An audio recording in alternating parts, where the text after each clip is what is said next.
Residence Hall. At this time, I'll ask Interim Board Secretary Emily Diamondes to conduct a roll call. Attendance to determine if a quorum is present. Please clearly respond present via Zoom or present in person when your name is called. Margot Cook. Present in person. Armin Sabatoni. Present in person. Dave Barrett. Present in person. Maria Ducharme. Michael Fascitelli. Present in person. Charles Fogarty. Present in person. Joe Formicola. Via Zoom. Monica Garnes. Present via Zoom. Neil Kerwin. Present via Zoom. Matthew Lenz. Robbie Luna. David Martirano. Present in person. Present. Who's here? I'm here. Jay, you better check on him. Joseph Matthews. Present in person. Courtney Nicolato. Present in person. Vahid Onjazieri. Jay Placencia. Present in person. Tom Ryan. Mark Parlange. Present in person. Michael Gray. David Caprio. Present in person. Christine Bovey. Present in person. Ryan Estes. Okay, we do have a quorum. Thank you, Emily. Okay, we do not have anyone here for open session. Is that correct? Okay. All right. So the next order of business is recognition of the URI women's basketball team.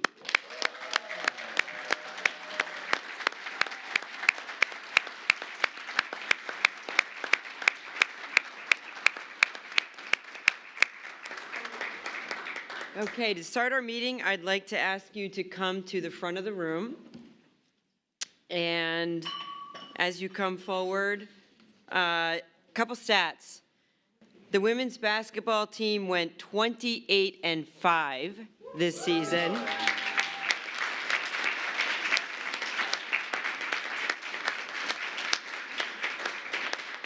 (16-2) in our conference. Amazing. And then brought home the first Atlantic 10 tournament in the program history. Amazing.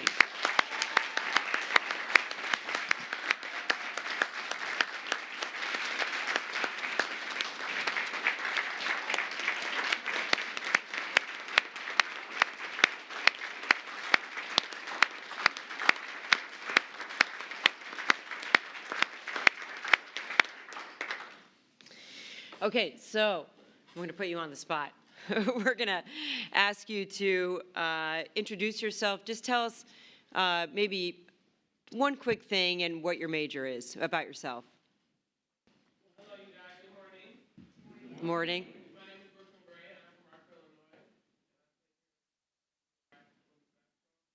I really enjoyed my stay here, and I really appreciate all you guys. Can they talk in the mic? We can't hear. Oh, yeah. Sorry about that. Brooklyn Gray, Rockford, Illinois. I just wanted to say I really appreciate all the support this year, and I appreciate you guys, just doing what you guys just did, just, showing us love and appreciation. So I really enjoyed my time here at URI, and I'm grateful that I made the decision to come. Yeah. Good morning. My name is Valentina. I'm from Chile.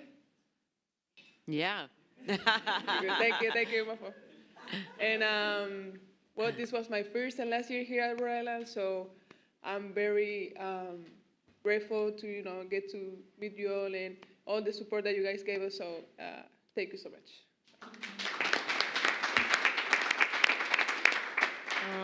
Hi, my name is Big Soph. Yeah, I'm a junior here. I'm going into my last year next year.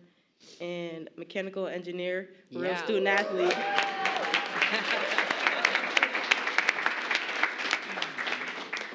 Hi everyone, I'm Amori Jarrett. It'd be falling. Freshman. I'm a psychology major, and I enjoyed my first year here.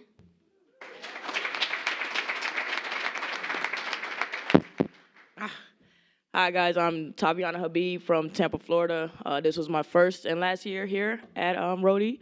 Not to sound repetitive to my teammates, but appreciate for everything that you guys do, and go Rams.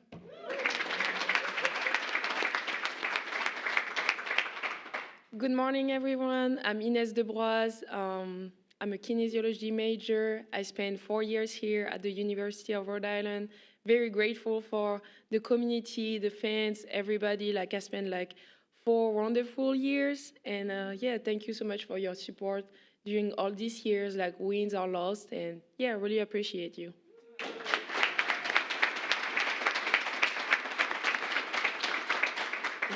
Well, I will say on behalf of the board, we are so proud of the work that it takes to achieve what you achieved this year. And in addition to what you did on the court, I know all of you are great students, and to do that in combination is just remarkable. And we know you're all going to go on to have amazing careers, and we will sit with this pride around this team for many, many years at the university. So thank you.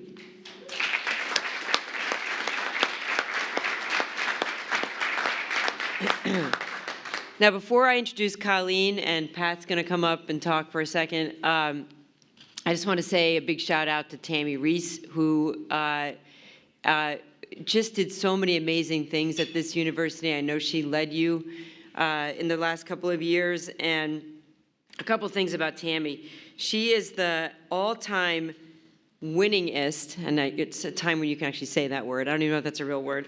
Winningest coach of the URI women's basketball program with 138 wins. And she led the Rams to our first NCAA tournament appearance in 30 years. We think the world of Tammy. She did amazing things for the university. And we just want to give an official recognition of all the work that Tammy did.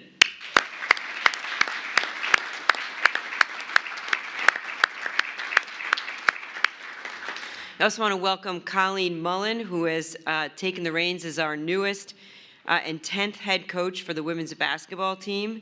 She comes to us from a successful 8-year career at UAlbany.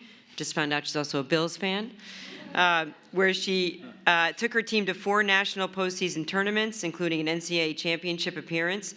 Colleen was named America East Coach of the Year in 2025. So we're super happy. And she was also a student athlete at URI.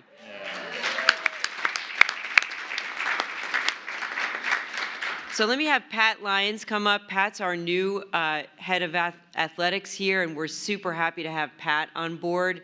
Pat comes to us with a ton of experience that he's already taken the reins in a really meaningful way, and we're happy to have Pat on board too. So welcome, Pat.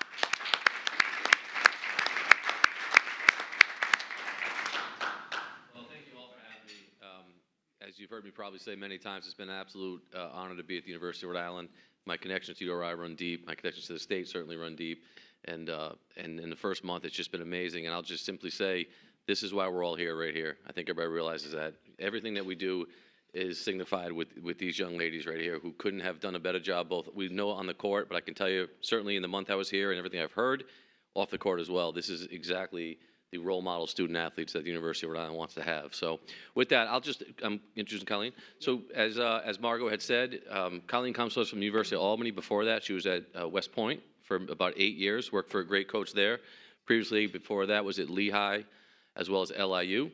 And I will tell you, from the search, from the day it started until the day it ended, Colleen was our top person that we were hoping to attract to the University of Rhode Island. Certainly helped that she went to school here. She has an amazing affinity for the university, as evidence. I believe we talked to Colleen on a Friday, and about 12 hours later, she showed up on campus and knew the campus better than anybody I think I've been around in my short time here, talking about everything both on campus and certain spots off campus. But anyway, we're absolutely thrilled to have her here. She's done an amazing job, and we know she's going to do an amazing job. So with that, I'll give it to Colleen.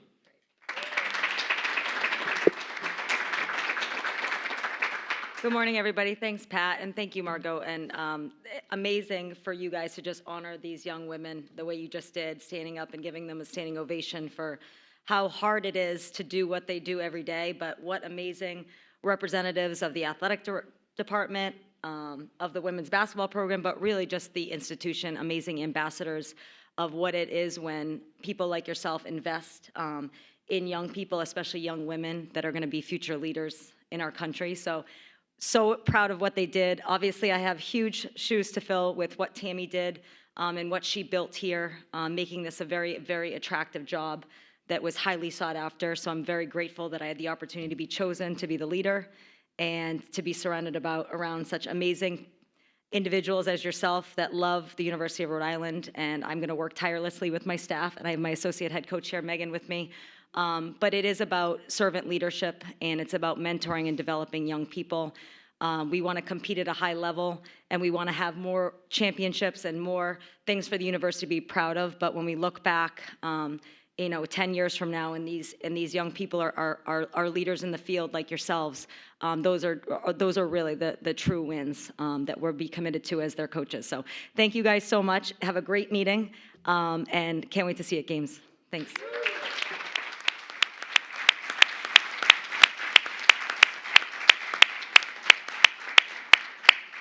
Terrific. Thank you so much.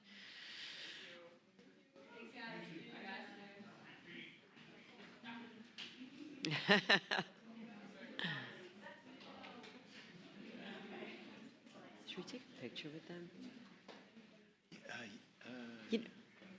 You know what? All right, we're going to do something real quick here.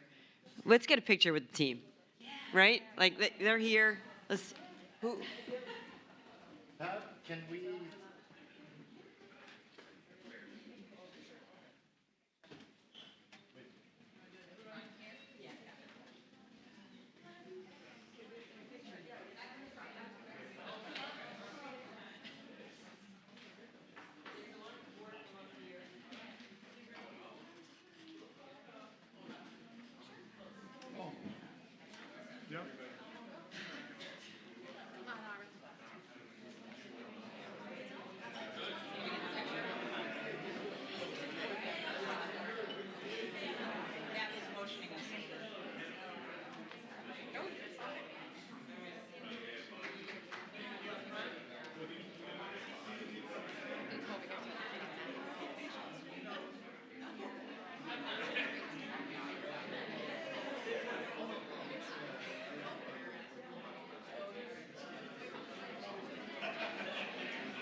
Okay, that was fun.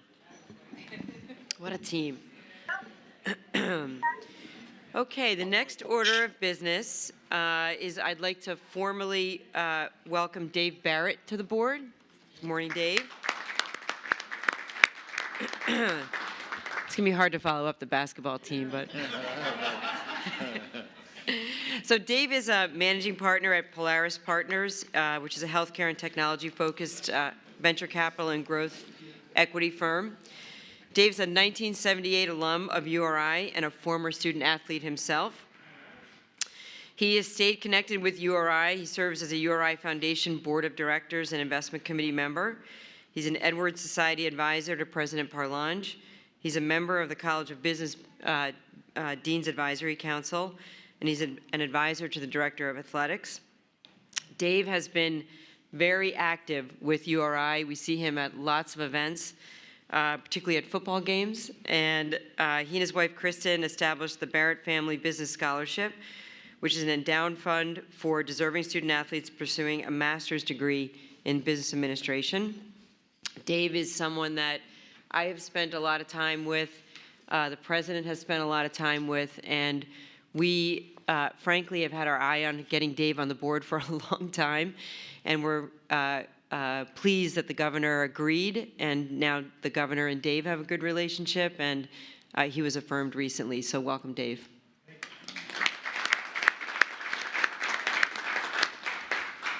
Do you want to say a word, Dave? I'll be brief. I just really appreciate the opportunity. I have a great affinity and a great appreciation for my time at the university, and look forward to giving back in any way I can. So thank you. Okay, so the next item on the agenda is report of the chair. So I have a few things to talk about. The first is the URI Day at the State House was on March 26th, and a number of you were there. That turnout gets better and better every year. The energy is really high. And it really is meaningful that, and I give Mark a lot of credit, and Lauren, and many people around this room, including Armand, the relationship with our state legislators is really strong, and they're really proud of us.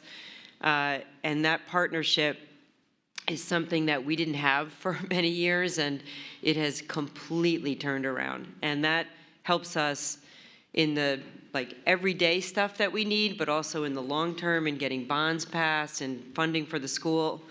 And I think there is a very strong recognition by the state, especially given the economic study that just came out, that there is a huge return on investment for every dollar that gets invested at URI. It's about a 17 times or $17 return. And any of the investors in the room would like that kind of a multiple. And so it's a really meaningful partnership for both the state and URI to have a strong partnership, and it really is working well. I wanted to recognize a few members of our board for some outstanding achievements. Courtney Nicolato continues, where are you? Right here. Right, okay. Courtney continues to knock it out of the park. There's like a list of awards. I don't know how you keep track of these. Are they all in like an area in your house somewhere? Yeah. She got the Northern Rhode Island Chamber of Commerce Game Changer Award. She got the Badass Woman of the Year Award. I want that award. She had that Rhode Island Black Business Association Diversity, Equity, and Inclusion Champion Award. And she also earned recognition as a Career Achievement winner in the Providence Business News 2026 Business Award. Business Women's Awards. So we're so happy to have you on the board.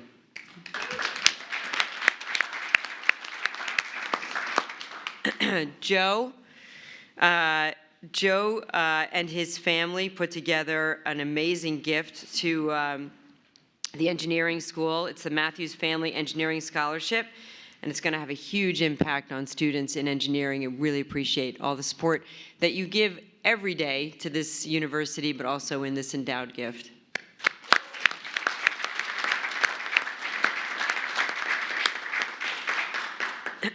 Jay, never off the hook.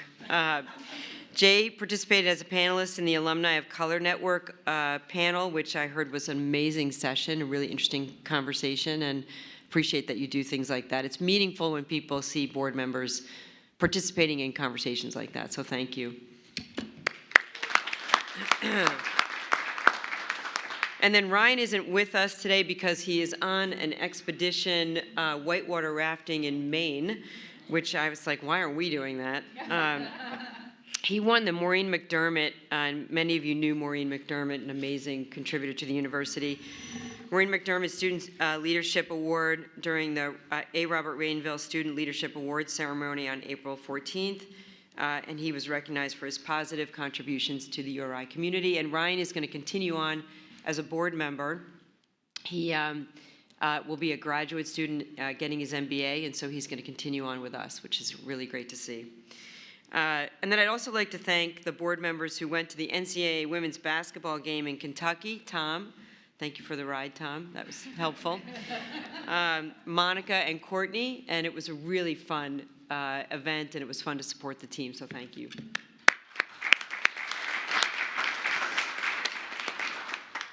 Okay, last thing I have is we have a June governance meeting coming up, and that meeting is always an important one. Courtney does a lot of work to to drop the agenda, Courtney and Jay, for that meeting. But it's important for a few reasons.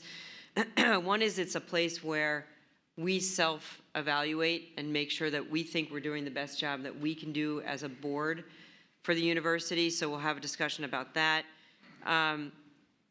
It's also budget season, so we'll hear more about where we are on state support. And that is a topic that we continue to address. Mark is going to talk a little bit about that in his section. We obviously get a lot of support from the state, but we need that to continue to grow. As we grow, the state needs to continue to support in a meaningful way. And so there's a lot of discussion with the state about how to keep pace, frankly, with the pace that URI has shown. But the most important element that I want to bring out here, and we'll talk about this in June, is that we have to continue to grow our corporate partnerships and our foundation partnerships. And with Mark Antonucci leading that at the foundation, that's been a game changer. But we deserve to be in these meetings and with these high-level partners. And we have a story to tell, and we're going to talk a little bit about that in June. We're also going to get a report on the medical school from Trip Umbach. That's obviously a critical topic for us, but that is going along well, and I think we're gonna get a lot from the second stage of that study, which is the more of the economics of the medical school. And then we're also finally going to talk about AI, and it's something that Mark and Armand and I talk a lot about. I know many of you have a view and are educated on how you're using AI in your institutions or personally, but it is a meaningful topic for universities.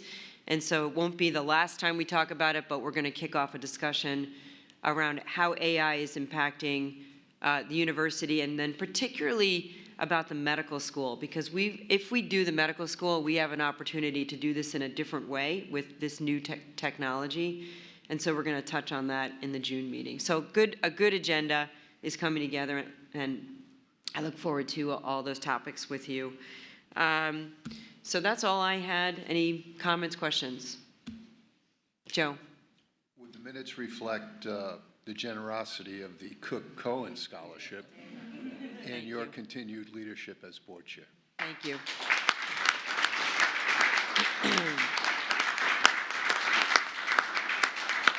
I'm only trying to keep up with Tom Ryan, who's... No, I mean, really that came about because when I go to Tom's dinner and Al Varecchia's dinner with the students and their parents, it is an incredibly moving event where you see the relief that parents have that their child can go to school without that financial anxiety, and then the students that are in Tom and Al's programs are incredible. So it's really. I saw that and I was like, we have to figure that out. So thank you. Thank you. Okay, I'll turn it to the president.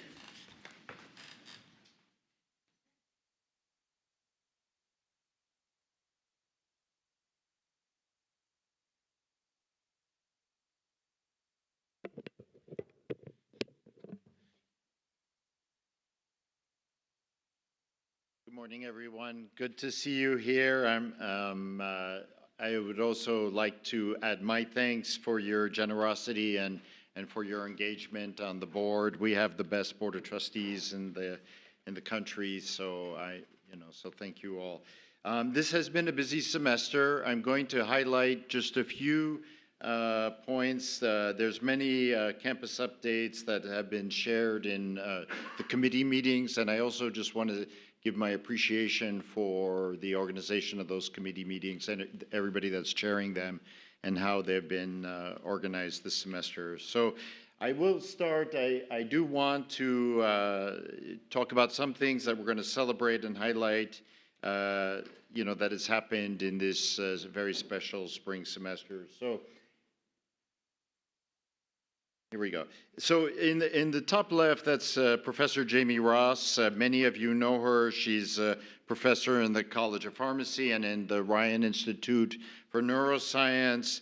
And she's part of really a national initiative called STOMP, Systematic Targeting of Microplastics. It's a $144 million initiative. And it's really a nationwide effort to measure, research, and remove microplastics and nanoplastics from the bodies. So it's great to see, you know, our faculty colleagues really being part of the discussion at the national level. We had the Inclusive Excellence Awards again this year, organized very nicely by Community Equity and Diversity. So thanks to our Vice President, Markeisha Miner. And this is organized each year by Michelle Fons, who was our AVP. We were able to recognize several faculty, staff, alumni for their work that they were doing on campus. On the top right, we have Holling Scholars. These awardees are all marine biology majors in cells. This provides $19,000 over 2 years, plus a paid summer internship at a NOAA facility. And it's the 18th consecutive year that the University of Rhode Island has Holling Scholars, so bravo to them. This past year, 3 of our graduates actually got NSF Graduate Research Fellowship programs. They're studying at different universities, Delaware, Michigan, North Carolina. We celebrated World Quantum Day. It was our 5th annual World Quantum Day organized by the physics department. Quantum computing is really going to be a game changer in the future, and it's important that URI physics is really leading that discussion. There's other events, biomechanics organized by kinesiology and the College of Health Sciences. It brought more than 500 middle and high school students to campus. And then our theater is the best, and so the most recent spring production is Ride the Cyclone. I thought I was going to welcome our Vice President and Athletic Director, but I'm still going to do it anyway. Pat Lyons, welcome. It's a thrill that you're here and part of the community. I also want to thank Brittany Miles.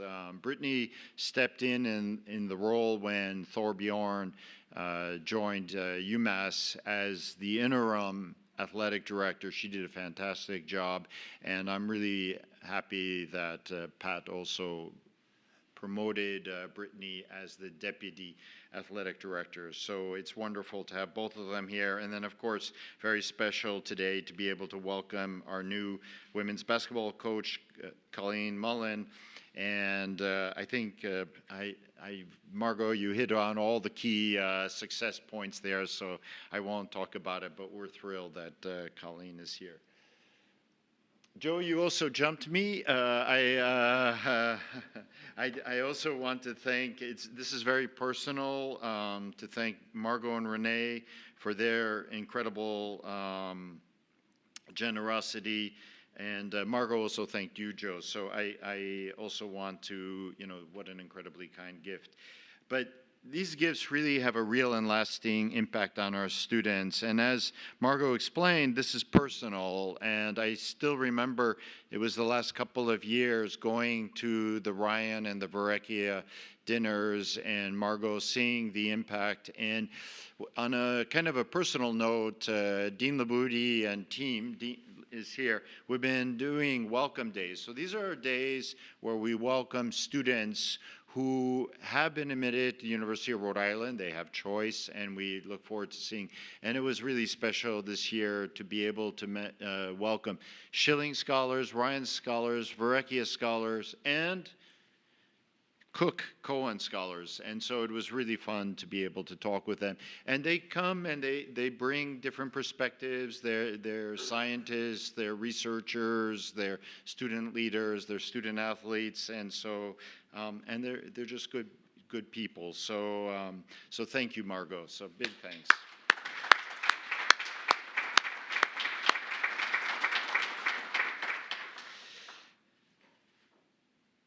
I can talk a little bit first about enrollment update. It is a competitive, and as you know, nationwide now until 2051, where we will come down to the high school numbers that we had back in 2005 as a nation.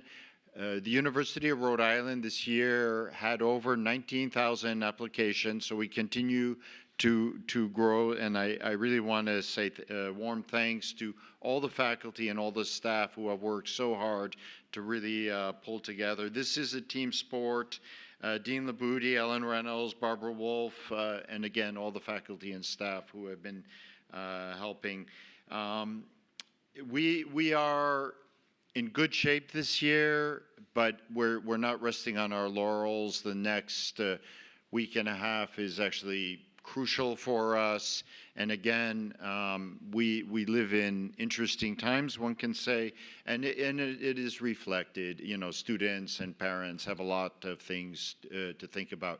But one thing that's abundantly clear is that the University of Rhode Island has momentum, that it is a destination school. We're joined, I noticed, by a group of students this morning who are here, really leaders in marine biology. And it's important, this is a destination university for these fields. And I remember this week I ran into a father and son who were thinking, and they want to come here and study marine biology. So, you know, we have really fantastic programs at the university. The other thing that is very exciting at the university, and you can tell a lot about the health of a university if you see cranes in the sky or you see holes in the ground, and so you should go visit our hole across the street. So last night, that was really nice to be able to welcome everybody and have a tour of the brand new Ocean Robotics Laboratory, and Abby and Dave and so many people. You know, thank you for, you know, that wonderful, and boy, what a special building, truly world-class place. If you have time at lunchtime, you can go and have a walk over to see the best track and field facility going up in the Northeast by far.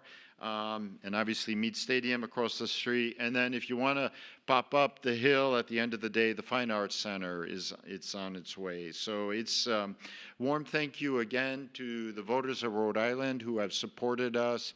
Warm thanks to the state legislator and the leadership for the support on these facilities. This is a big deal. It's critical for the University of Rhode Island, but it's also the state of Rhode Island. We're going to see high school events here. We're going to see, you know, when we do the Special Olympics, it's going to be special. So, and these are facilities that are going to serve for decades then for the University of Rhode Island. Margot mentioned URI Day at the State House. This has grown. The last few years has really been special. This is a festival of the University of Rhode Island, and it is our chance really to talk with the state legislature, to thank them, to recognize that we are Rhode Island's university, and how we go is how the state of Rhode Island goes. So I really, so many of you were there, Joe, Courtney, you know, Matt, Jay, Chris, Ryan, and Margot and Armin in this particular picture with the governor and with Carrie and some of the pharmacy students and a number of colleagues. It was a very special day. And you just see the breadth of the university, from talent development to the nursing students to the ice hockey clubs, to you name it, all the sports teams, theater. They were beautiful in their outfits. So it really is important, and we're going to continue. But at the end of the day, it really shows we are Rhode Island's university. Today, I'm asked to report on strategic priority 1, where we committed again formally to the state of Rhode Island. We are Rhode Island's university. We're everywhere in the state, and we're changing lives in the state. And we're really this driver of economic growth and public good. I'm going to talk a little bit now about government relations, and big thanks to our colleagues Lauren Burgess and Dino and Sandro Cano and many, many others that have been working to help support. And again, I should also say a big thanks to the governor, the speaker, the Senate president, and all the legislators that participated and spoke at the State House. Now, one of the big things that happened on that day is there was the rollout of a new economic report about what URI delivers to the state, and it really is really stunning. And I'm going to go into a little bit more detail shortly on that. But it's an important time for our elected officials to hear from us about the return and investment that we give to the state. I want to just use this opportunity as a reminder. So we have a number of asks, and we deliver on those asks, but we do need to increase our operating budget. I'm not showing you the slides, which I've shown you many times before, pointing out where the state of Rhode Island has been since 1980. We're doing better, but we really do need help on the operating budget, including a big piece around cost of living adjustments. We do need RICAP funding. We have, depending on how you count it, we have about a quarter of the state's buildings. Traditionally, we receive about 8% of the RICAP. There is a serious need for support there. And then I want to make that we are making a request for a general obligation bond. It was $166 million general obligation bond for integrated health. So we do a great job at working across colleges, across disciplines at the university, and this is an important building. The recommendation from the governor was 105. We really believe that this is 166. When you look at what's happened with the ocean robotics, and already last night, 2 days open, but already to see students in there working on the next generation ocean vehicles and so forth, you know the impact is going to be massive. So I want to also touch on some policy changes that would really help the university. The first is an exemption to the FTE cap that the governor proposed in his budget request. Certainly, I will remind, for example, auxiliaries, those positions count. However, auxiliaries, and we have our Vice President for Student Affairs, Ellen Reynolds, who's responsible for auxiliaries, and she will remind that that's because of student fees. That's how we pay those positions. So we do need positions for cooks, for cleaners, for housekeeping, and so forth. It's very important. We do need legislation that will enhance the Board of Trustees' oversight on procurement, on minimizing the institution's risk. And so I thank our General Counsel and colleagues, Alyssa Boss, for helping in that area. And again, thank you, Lauren Burgess. And finally, I want to touch on the fact that the Senate leadership continues to champion the medical school. They've introduced legislation. We went up to testify there that would provide in this coming fiscal year $5 million in initial investment, and so that would be, and we can talk more about that later today. So about that economic impact, you're going to be seeing this from me for, well, until we do the next one, but it will only get better and better. It is unusual. For every dollar that the state invests in the University of Rhode Island, we return $17.39 to the economy of the state. That ripple or tsunami effect that happens across the state is very, very, very important. Just in terms of research and innovation impact, we return $520 million of that $2 billion just from our research enterprise. We are a Research One university. It is so important for the state of Rhode Island. We are, again, URI is the state's university. We have some 6,350 jobs are supported by URI's research enterprise. And when we look at the impact on the state, we have more than 47,000 URI alumni currently working in the state. We believe that there's more than 61,000 alums in the state. But in terms of the total, almost $4 billion in annual earnings statewide through the URI alums. So the impact is huge, and it was great to have this. Typically for state universities, for flagship research universities, it's more in the $10 return for every dollar invested by the state. So this, again, as our chair said, Margot said, you can't get a better investment than this. I want to turn to the medical school feasibility and just update you. So as Margot said, we're active in the business planning stage, phase 2, with Trip Umbach, where it's really focusing on what it will take for financial sustainability. We're looking at clinical partnerships. We're looking at the long-term operating model. It's not just a concept and thinking that it's feasible. So stage 1, as you all remember, we had the Senate Commission that worked for 2 years, 100% agreement that this was, crucial, and that the state should have a public medical school based at the University of Rhode Island. We are, there's a statewide physician survey currently in the field. It's being distributed through the Rhode Island Department of Health to ensure that there's broad, credible participation from practicing physicians, so thank you. And it's really what we're evaluating now is really the workforce need, the shortage in primary care and key specialties in Rhode Island. So one of the aspects, and I think that was also touched on, so I'll come back to that, is that we really plan to build on the interprofessional excellence that we have at the University of Rhode Island. We're in an unusual situation where we have a very strong College of Health Sciences with physical therapy, kinesiology, nutrition, counseling, mental health, psychology. We have an incredible College of Pharmacy. I see you, Carrie. And so that's a crucial area. And then we have the College of Nursing that is, again, as been pointed out by our provost, is certainly the top in New England.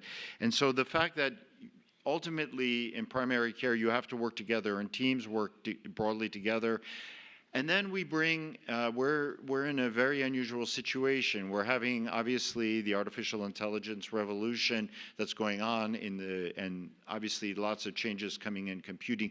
That can be integrated from the beginning across. It's not just we're going to tack on a class that students take. No, it's going to be part of the development. So this coming year, assuming that the state does fund the initial startup fund, then we will be looking for a founding dean, and hopefully that founding dean would be starting in January of next year.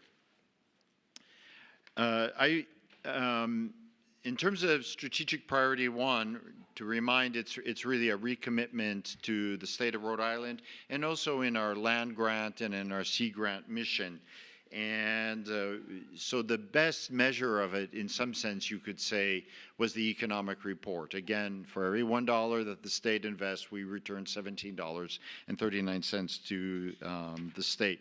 In terms of some of the specific KPIs that we measure, so we look at research expenditures, and Bethany Jenkins, our Vice President for Research and Economic Development, is here. For this, from the most recent FY25, we expended, it was more than $126 million.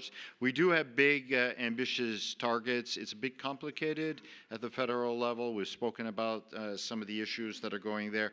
And then the other is we look at what percentage of our publications appear in the top 10% of the publications globally in all fields. So some 550 fields are evaluated, and are we playing our game there? And we are at just below 10%. Our goal was quite ambitious. It doesn't sound very different, but 12% is a big jump. Just a little bit, just to show you the trend that's going, the time series on our research expenditure, and so there was a curve, and it's continues to curve up in the right direction. I want to give a big thanks. If Bethany was here, I know she would. Bethany's right there, but if I meant if you were standing here, Bethany. So Bethany would say that it is incredible the work that's going on with our faculty, and they are actually stepping up and submitting more proposals and they're winning in those proposals. And we're a winning university. You know, you saw it in our students getting the Hollings. You see it with them getting the NSF graduate fellowships. And again, I'll just quickly show you the publication. It's trending. It's a little bit of a sawtooth, but we're hoping that that continues. And it's just important. For those of you who get roti today, I hope you all get roti today. It's the best thing. Thank you, Matt McDonald, for roti today. There was that beautiful paper by Nick Pizzo that's sort of the cover for Nature and or for actually for Science, and it was the fantastic. He's just massive science jump up in how we can look at the currents in the Atlantic Ocean. And there's a lot of issues right now going on around climate change and what happens with the thermohaline circulation in the Atlantic. And so right here, URI, we're leading on that measurement. I want to give an update from the foundation. A warm thank you to all of you and for the Board of Trustees and to all the friends of the university. So we have strong fundraising to date, where you've seen these curves before. You want to be above the solid blue line. So again, warm thanks to our colleagues. And then something that's been very important to us, and Mark Antonucci and colleagues really emphasize is alumni engagement. And so we see the number for FY26. So obviously we're headed towards probably setting a new all-time record there this year. And so again, many opportunities to engage in with alumni. So some of the recent events with alums, Barb Wolf, our provost, I'm going to talk about her in the next slide, so I'll come back. First, I want to thank one of our alums, Bruce Sherman, who's the owner of the Marlins, and he offered his suite and had us, and you can see in the top left, I can just read it, Roti, Roti, Roti, Rams, Rams, Rams, at the Marlins home game, and so that was great. Then in Fort Myers on March 1, there was the Red Sox-Orioles game, and about 76 attendees attended that. Now, a couple of things about women's basketball. It was clearly, this was a special year, and this was a build-up for a number of years now, and so I appreciated also the shout-out to Tammy Reese, who did such a great job as our coach. But this was the selection show on Sunday. And it's really nice. I didn't see it, but I was told that ESPN was blown away and said that the University of Rhode Island had the best selection show. So, and many of you were there, and it was just so exciting. And it was so exciting to see our players dancing and just the joy of the community. So we had almost 300 people there, Pat, would you say? It was just a special. And then there was the game, so we went to the dance, and Margot, you also stole some of my thunder there. There's some of our alums. I don't know who's in this picture. I think Monica was over there. Courtney, I think, was there. And then Margot and Tom. It was special. Monica had two of her teammates, which was pretty cool. And yep,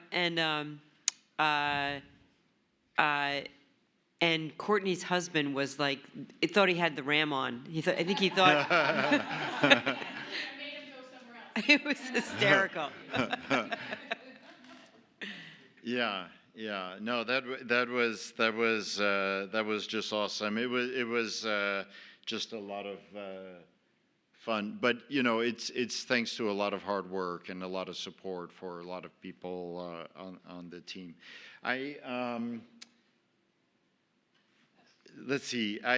So there was Barb Wolf actually led a conversation with one of our alums, Lieutenant General Patty Horoho, down in Naples, Florida. This was on February 4th, and it was really wonderful conversation about what it means to thrive. There was a Rhode Island Football Club, as many of you know. Obviously, we're not going to play football next year here. We're going to be playing up at the Rhode Island Football Club. And there was a kickoff luncheon with Coach Jim Fleming, Coach Elliott, our men's soccer coach, Coach Jesse, our women's soccer coach, Brittany Miles, Mark Antonucci, and Sandra Cano. Many other people came to celebrate the start of the Rhode Island Football Club season. But really, and this was with the Northern Rhode Island Chamber of Commerce. We've had other events with, at the end of the day, at Quonsent, for example, we gathered a lot of alums. It was just really good to see people reconnecting with the university. And then finally, URI Day at the State House. We finished with an event across the street at the Renaissance Hotel, and that was good.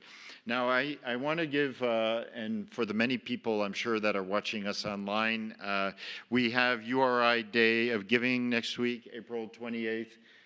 We have goals. So as you can see, we're shooting to raise 1.4 million. We want to engage more than 4,000 donors. We're hoping many new donors. This is really key for many of our clubs, our teams, our just across the university. So there's plenty of opportunities, and you can start making gifts now. So there's a web page. In mid-May, so it's coming up very fast, in just 3 weeks' time, we're going to have spring commencement. So again, we rotate a little bit the order of the college ceremonies, starting on Friday, May 15th. We'll begin with the College of Health Sciences, then we'll have the College of Business. We will have a reception that evening, Friday evening, sort of an intimate occasion to meet our 3 honorary degree recipients, Mark Randolph. So warm thanks, Dave, for your help in facilitating that. He was the co-founder and the first CEO of Netflix, and he will be presenting at the business graduation then at 4 p.m. We have Dan Harple from the College of Engineering. Many of you may have seen him in work, and he hires many of our graduates. He's the CEO of Context Labs up in Cambridge, and he's really quite a leader in computing and artificial intelligence. And then so that will be the College of Engineering, which will be celebrated Saturday night at 5, and then Kate Brewster will be celebrated at the College of Education. Chris, yes, I do know she's a graduate of sociology and anthropology and not the College of Education, but I was told off the other day, but gently. But it is the College of Education who have been working very closely with her in meaningful ways through the Johnny Cake Center. So I hope to see you all there on the Friday night, and warm thanks for everybody for coming to the graduations and having the board. There are many graduation opportunities, commencement opportunities. So looking forward to seeing you all there. And with that, I just want to say it's been a really great semester, and again, warm thanks for your leadership, for your generosity, and we're looking forward to closing next week, last week of classes, and then we have exams. So this was a successful year. So thank you.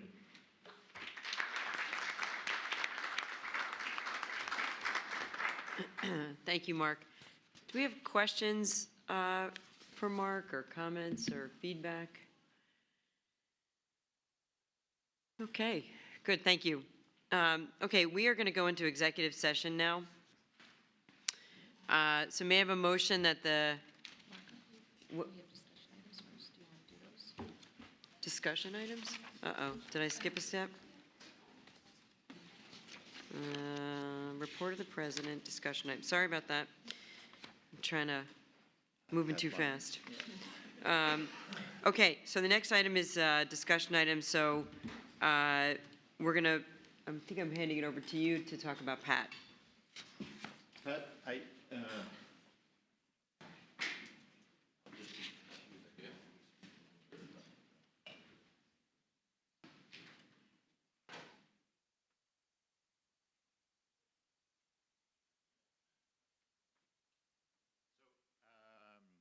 once again, I'm thrilled to formally welcome Pat. It's been, Pat, now what, almost 2 months? 10 years.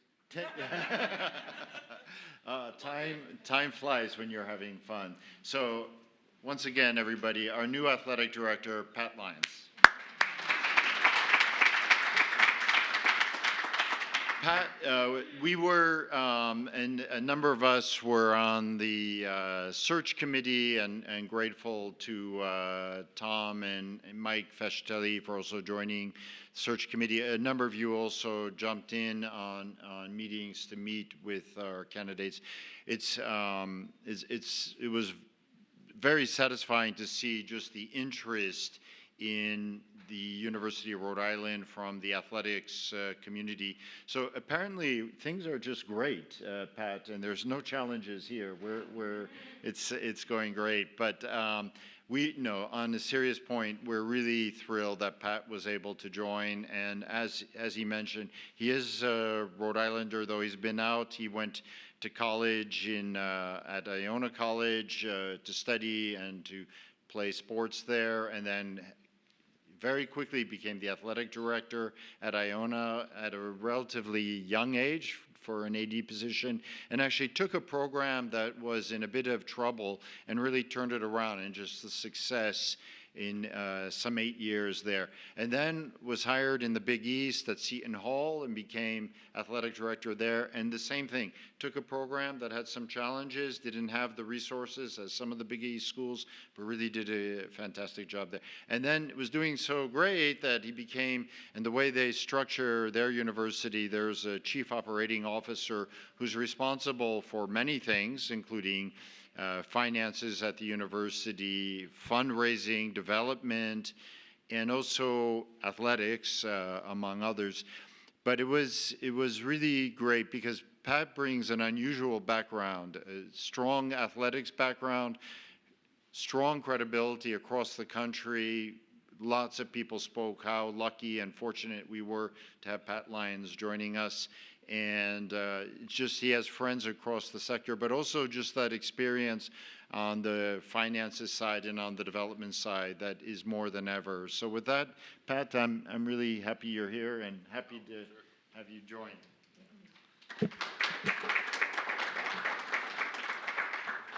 Thank you, everyone. As I've said over and over again, it's truly a pleasure and honor to be here.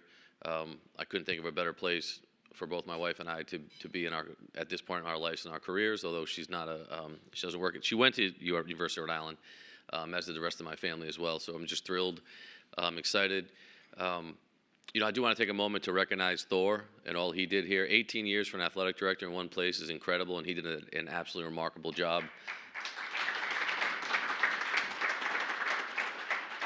And he and I have been talking often. So, I think I've always said the strength of any organization is in the people, and that's the one thing people have asked me, what's been the biggest thing you've noticed about the University of Rhode Island, and it's the people, both in the athletic department, outside the athletic department, the passion for University of Rhode Island from people who both went to the university, who didn't go to the university, and it's really been incredible. And I think if you have the right people, which we certainly do, then anything's possible. And, Mark touched upon, overcoming challenges. Our challenges at the University of Rhode Island are not specific to the University of Rhode Island. Sure, every university has their own unique challenges and things they have to overcome. But for us in the athletic world, it's really the challenges that are existing in our industry, which we could spend the next 5 days talking about. It's going to be really imperative on us as a university to help navigate those challenges and to as best we can with our league and the university be at the forefront of trying to, get college athletics into a more stable environment and a better future for our student athletes and, and our coaches. So with that, I just want to say thank you again, and just looking forward to being a part of the future here at the university.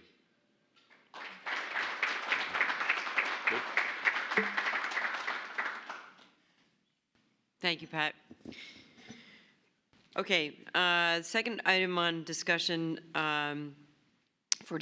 an update on R1 Enterprise Resource Planning ERP and the URI ERP project. And I think that is Abby. Yeah, thanks. I'm going to tag team Can you hear me? Okay, that's better. I'm going to tag team with Vice President Becky Hill for Human Resources on this. We wanted to give the board an update on both the state's Workday implementation and also URI's Workday implementation. So I know many of you have probably been hearing about it in the news. I'll touch on the state's implementation. The way this impacts us, the state launched Workday in November of 2025, and the state actually runs our payroll. So we're state employees, although the Board of Trustees is the employer of record.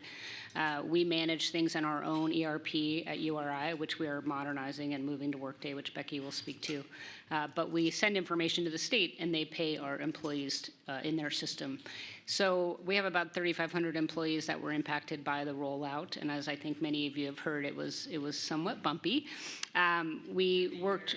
I'm being very kind, thank you. It's been very challenging. I just want to say kudos to our payroll team and our HR team. And our IT team. We've been working really around the clock since November to try to help mitigate some of these challenges. The problem has been that we have very limited opportunity to address the challenges because they're all in the state system. So all we've been able to do is interface with our employees, try to make sure their tickets are being addressed, trying to make sure that if people are facing hardship, that we can address that through our normal sort of hardship functions, which we have at the university. So most of the issues have been resolved, but we have about 300 employees that we think are still impacted in terms of payment. So some of them are our police force, some of them are our mariners, so these kind of unique people to the university that the state didn't have configured correctly, so we've been working on that. Also, retirement benefits have been very challenging. The allocations didn't go through correctly, and so that has tax implications for our employees. You probably heard that state employees received multiple W-2s. I got my last W-2 literally the morning of April 15th on tax day, and I know I'm not alone at the university. There were multiple corrections that had to go out. So it's been challenging. We've tried to interface with our workforce. We've tried to ensure them that their problems will be fixed. We've also elevated at the Department of Administration our concern about this. So you probably saw there was a change of administration at DOA.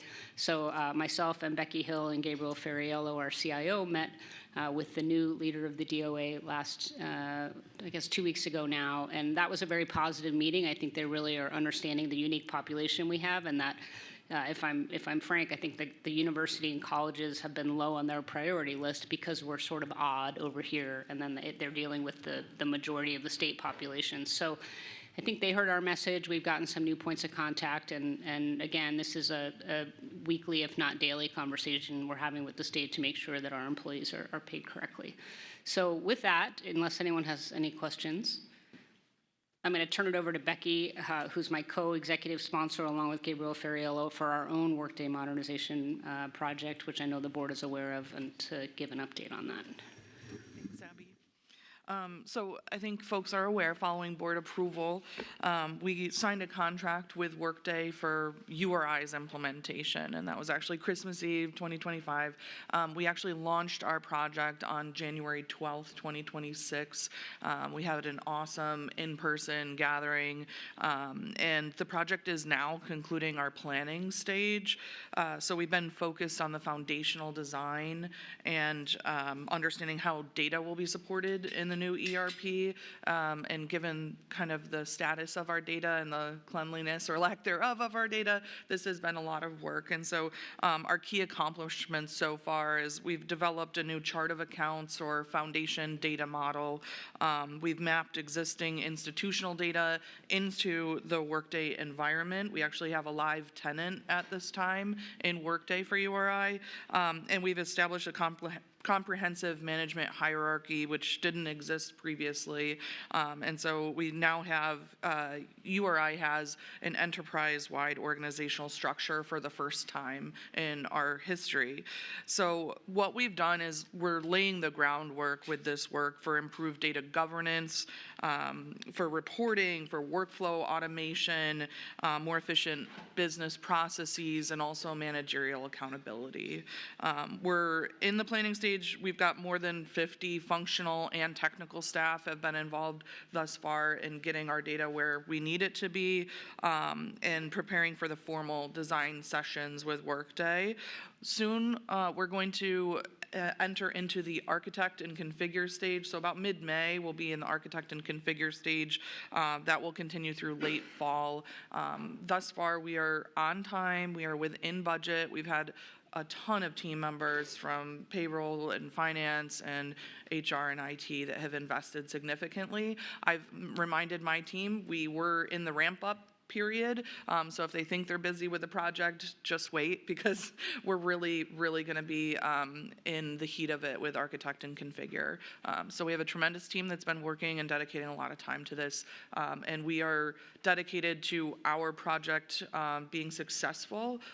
Abby and I, Gabriel as well, are significantly invested in that outcome. And so anyway, we're feeling good about our progress thus far.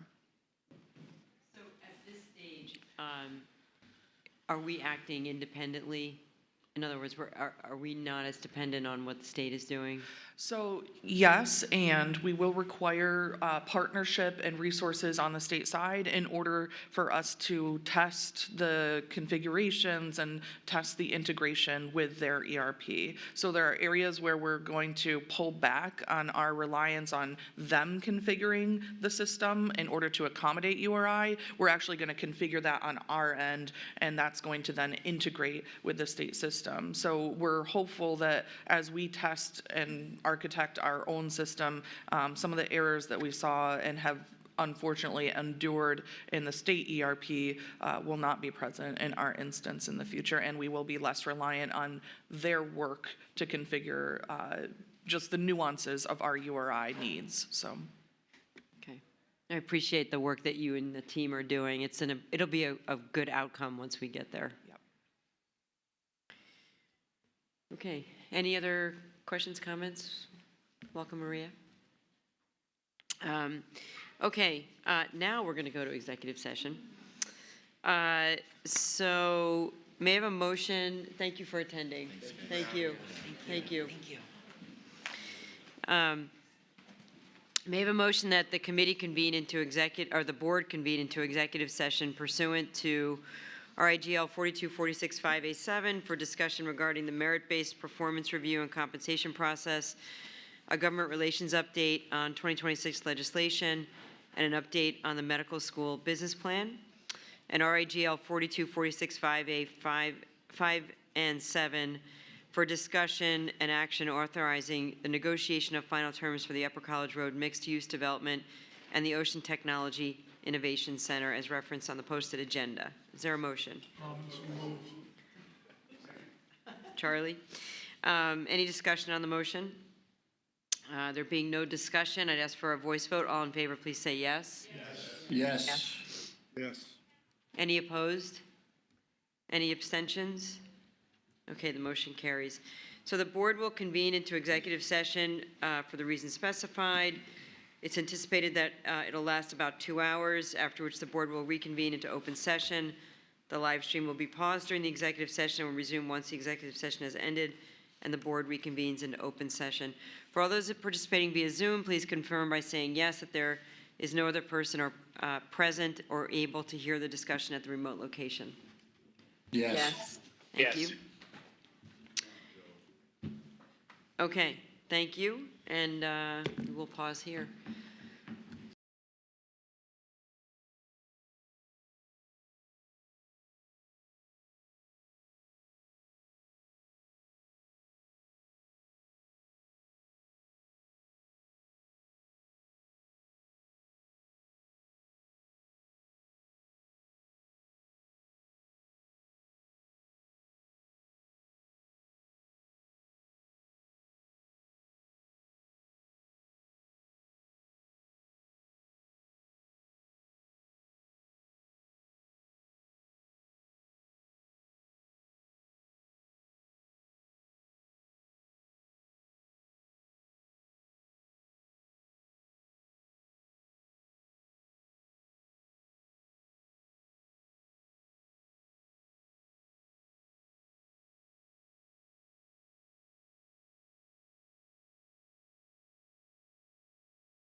Okay, the board is now convened in open session. The first order of business in open session is a motion to seal the executive session minutes. May I have a motion? Thank you. Is there any discussion? Okay, where am I? Okay, to ask for a voice vote, all in favor, please say yes. Yes. Yes. Any opposed? Any abstentions? Okay, the motion carries. Okay, item 9 is an action item. I'm going to ask VP Becky Hill to lead us in a discussion of a salary increase for non-union, non-classified employees. Thanks, Margot.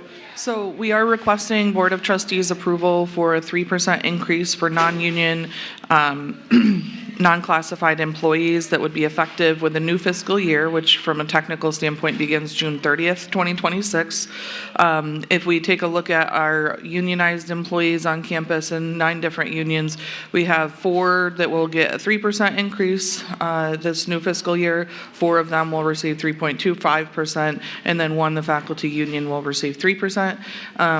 When we were considering the CPIU and other budgetary factors, the CPIU 12-month look back was about 2.7%. As of right now, the CPIU, which is Consumer Price Index for urban consumers, which most folks kind of target as a benchmark for if you are doing across the board rather than meritorious increase. The 12-month look back right now is about 3.6%, but importantly, we have budgeted for around 3% for our non-union, non-class.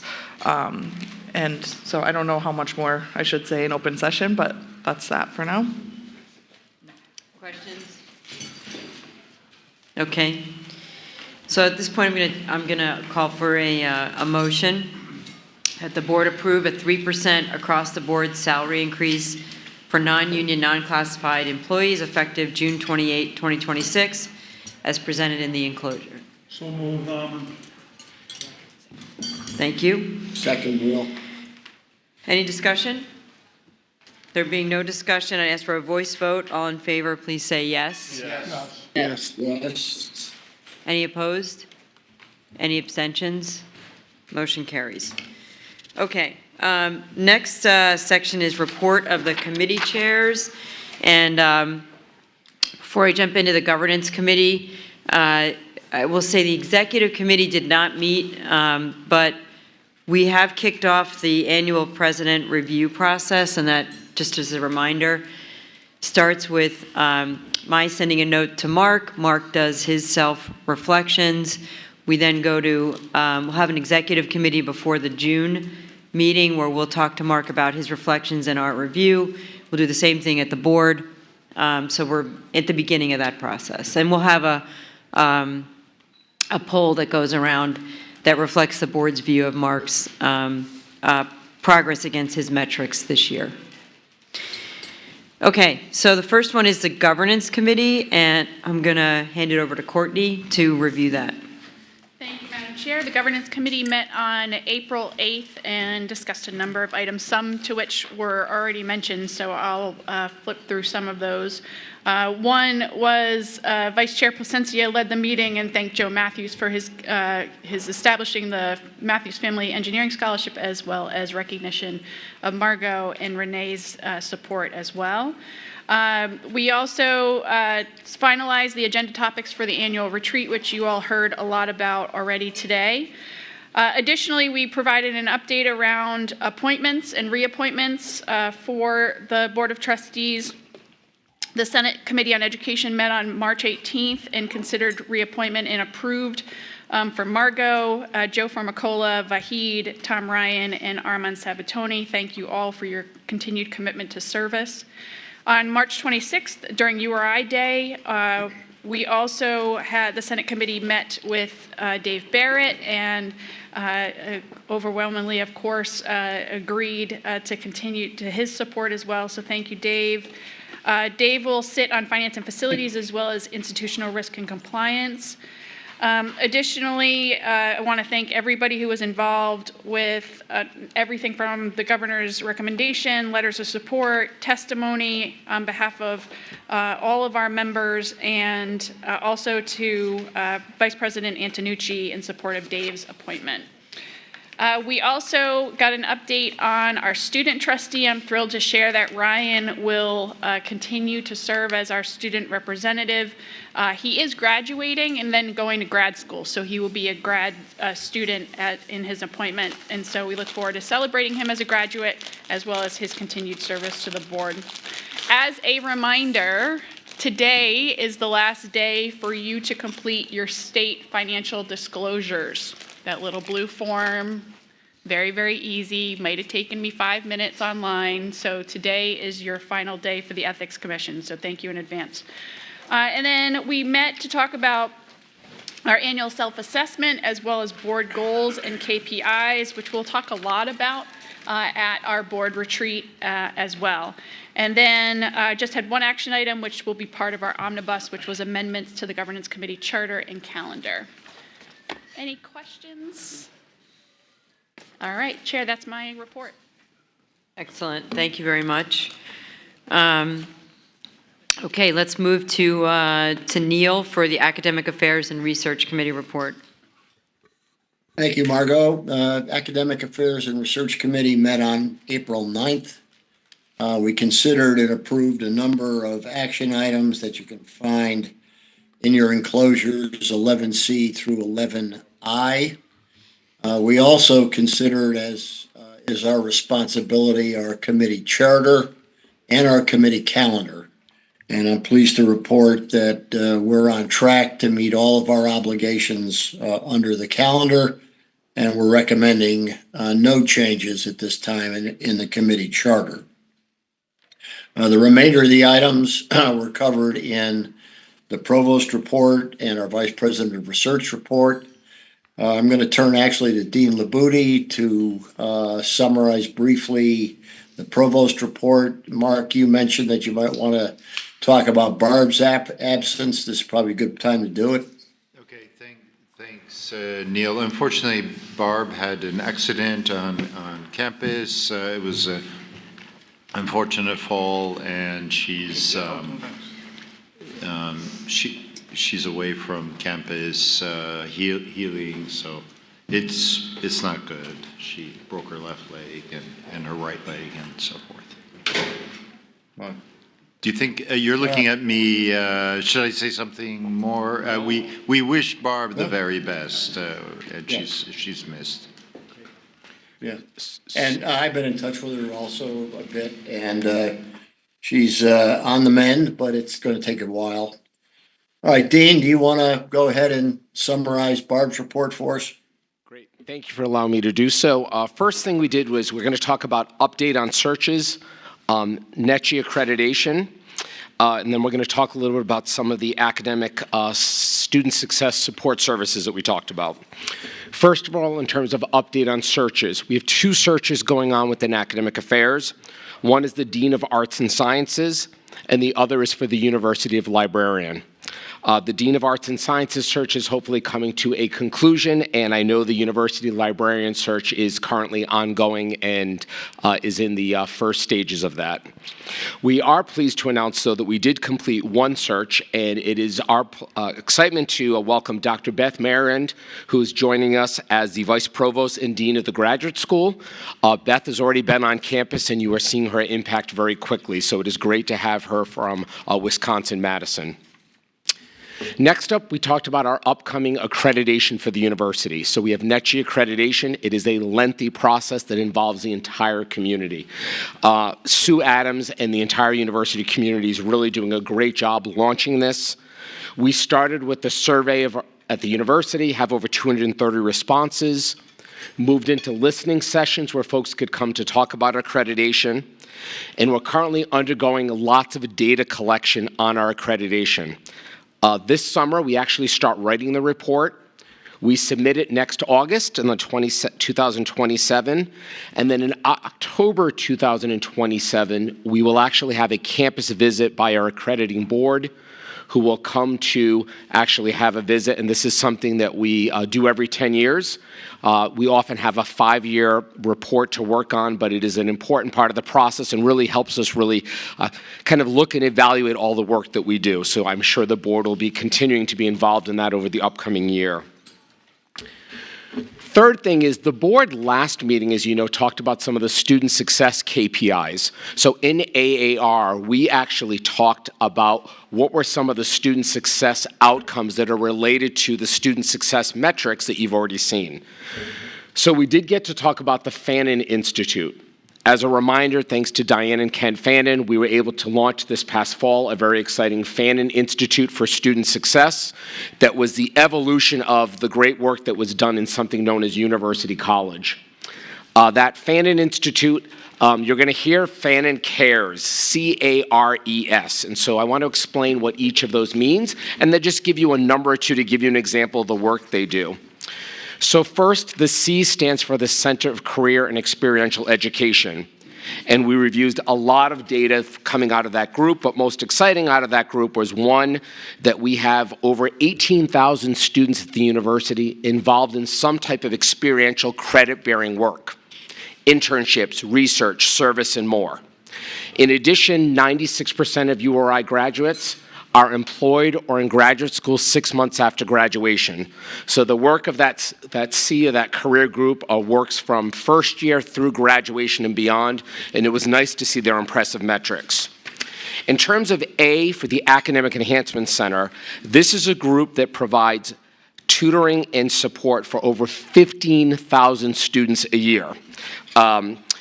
Some of those are multiple visits. I'll mention some of these classes to take you back to your times, you know, the organic chems, anatomies, math, anatomies, and more. Challenging courses, I see some of you nodding. But the work that Jen Burgess and the team do in the Academic Enhancement Center is really terrific. And this is a group that's expanding, and they're in Roosevelt and in the library. The R in CARES is retention and academic success services. We have a team, John Cruz and Shirley Consuegra, who spend a lot of work working with our faculty on identifying when students are struggling. Faculty and others can raise their mark. Hey, can you check in on Dean? Can you see what's going on here? They also do work with probation students and students that are underperforming academically. Maybe they need support, and we work very closely with Dr. Ellen Reynolds' team as well. And so I mention that because this group is really the growth group of how we move that retention model up. The E that we talked about in CARES is exploratory studies. We have over 2,000 students who change their major every year in some form. Sometimes it might be undeclared engineering to mechanical engineering, but sometimes it's, I thought I wanted to be a teacher and I'd prefer not to work with children. What else can I do? And I mention that because that sense of retention loss is really important. With 1/3 of our students being first in family to attend college, you come to URI and you have majors you never knew existed. Think about that, over 100. So our favorite group with Sakun and the team that works on this really does a wonderful job helping students explore their strengths and opportunities. So that's that E group that's very important. And then the last part of the group in CARES is actually success for student athletes. Student athletes really have 2 full-time jobs, right? They're a student and they're also an athlete. And so they're, with the 516 athletes we have, the academic advising and coaching and support they get. And so we were able to spend a lot of time going through the various metrics of the Fannin Institute, and I think we all agree that this is a group that, in collaboration with our partners in student affairs, really helps drive a lot of the success metrics that we have. So that is my summary report, and thank you very much for allowing me to fill in. Thank you, Dean. Any questions? That portion of it? Okay, if not, Bethany, go on. Thanks, Chair Kerwin. Can everybody hear me? I'll pull this a little bit closer. So this report of the research part of the Research and Creative Activities Committee is really focused on some new evolution within URI's innovation and entrepreneurship ecosystem. And so I'd first like to remind folks, and I think many of you might have seen the announcement, that we're very excited to have hired Pete Rumsey as our Associate Vice President for Economic Development, Innovation, and Entrepreneurship as of March 2026. Pete's been a real presence on campus and a tireless champion of innovation and entrepreneurship. And he really spun this up in his role, his previous role as the Chief Business Developer Officer in the URI Research Foundation, where he helped secure and administer funding for this really popular Rise Up program that's done a lot to support faculty and students in our innovation ecosystem. We're looking for ways to sustain and grow that at URI. Pete and I have a grant pending at the National Science Foundation to accelerate research translation, so I've got my fingers crossed for that opportunity. But Pete really brings a lot of expertise with him to the University of Rhode Island. He was a serial entrepreneur and ran a lot of businesses, and he importantly was also a director of the Rhode Island Innovation Campus Program in terms of working to Rhode Island Commerce Secretary prior and previous Governor Raimondo. So he really understands this program and has helped us secure innovation campus funds, and will continue to administer that program in a dual role he holds at the University of Rhode Island's Research Foundation. So we're also evolving the innovation and economic development portfolio within the university and with our partner organization, the URI Research Foundation. And so there's been a lot of activity to recenter the innovation and IP infrastructure. We have a tagline, we meet you where you're at.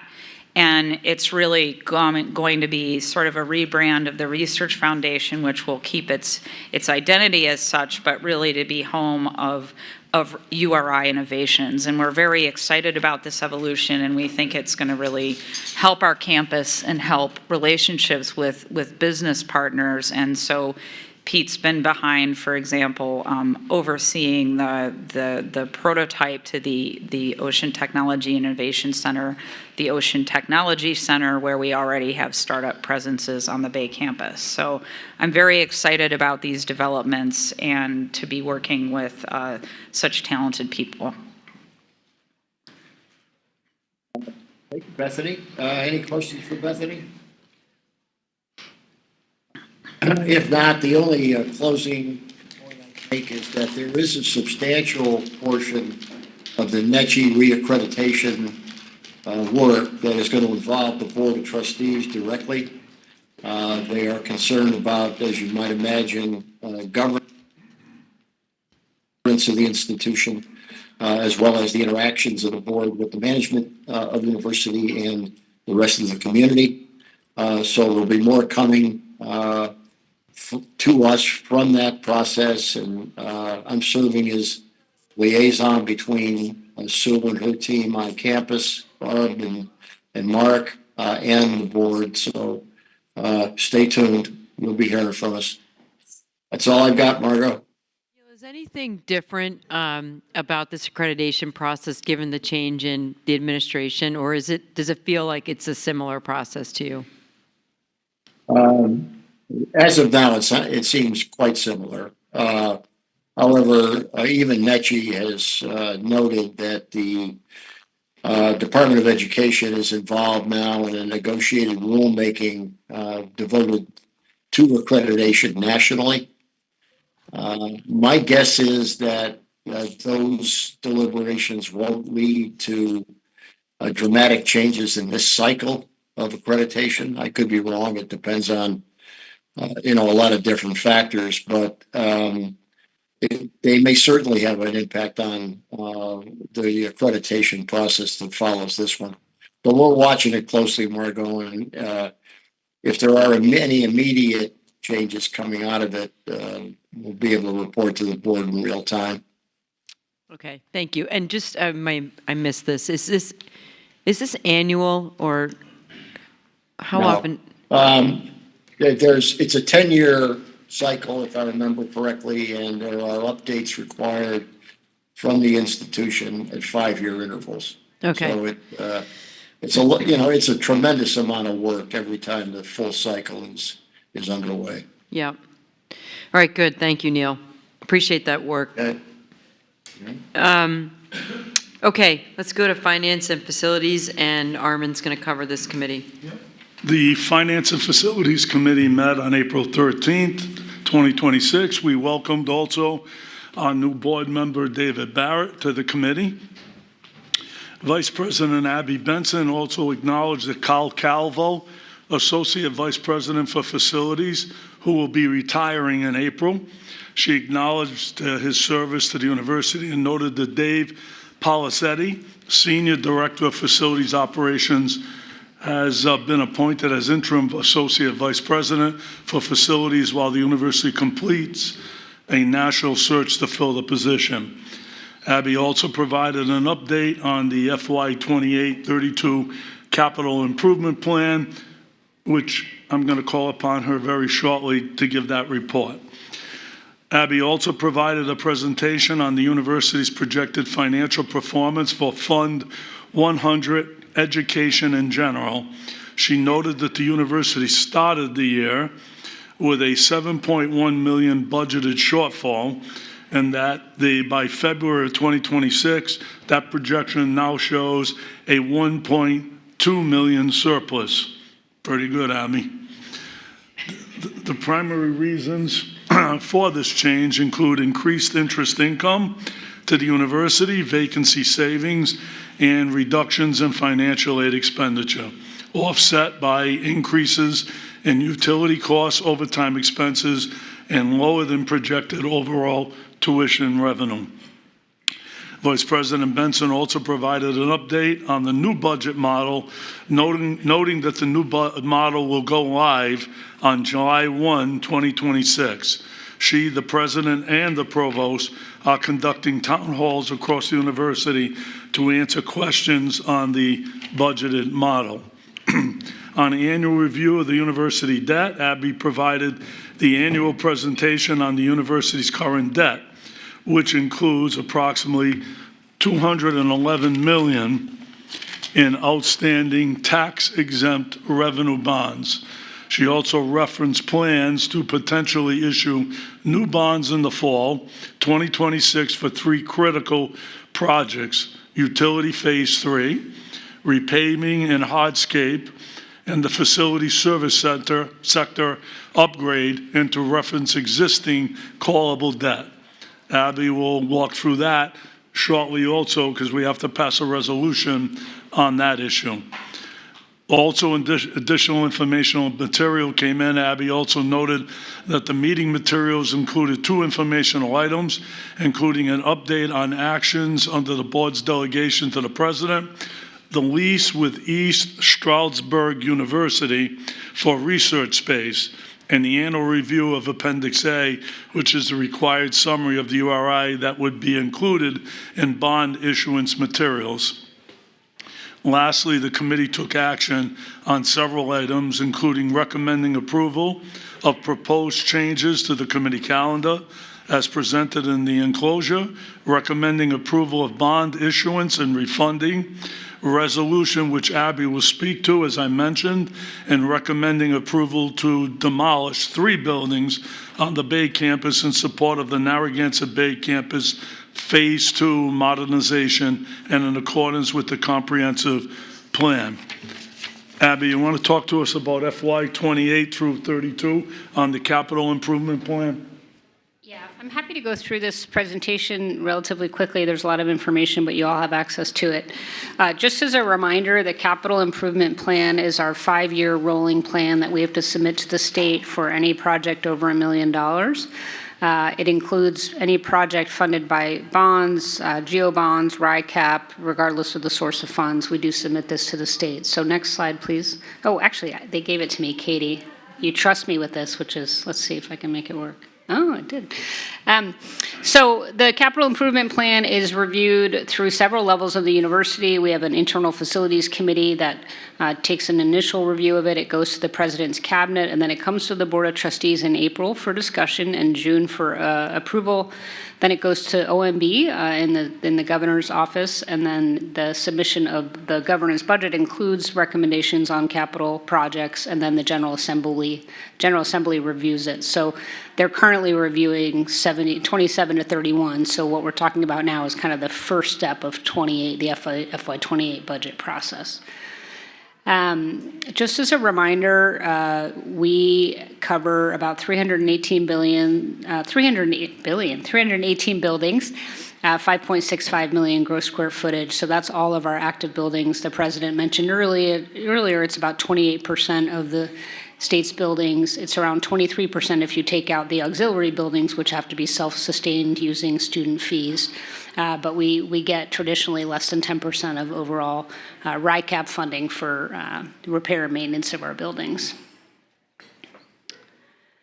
So every year we try to take some completed SIP projects off, which makes me happy. It means we've made progress. So you'll see here that Ranger Hall, which has been a project that's been completed for several years now, but we have to keep things on for a year or two after the project is completed for accounting purposes, so that will come off the CIP. And then there's also, it's hard to see here, but we're taking off new undergraduate housing, which we're excited about because we know that the P3 was successful, so everybody's aware of that. We're also taking off Fraternity Circle, which is a project that we thought we were going to move forward with, but we decided not to. It was going to be a bond that we were going to issue, but we decided not to move forward with that project, so that's coming off. And then new graduate housing was also put on as a placeholder if the P3 wasn't successful. So those will come off in next year's capital improvement plan.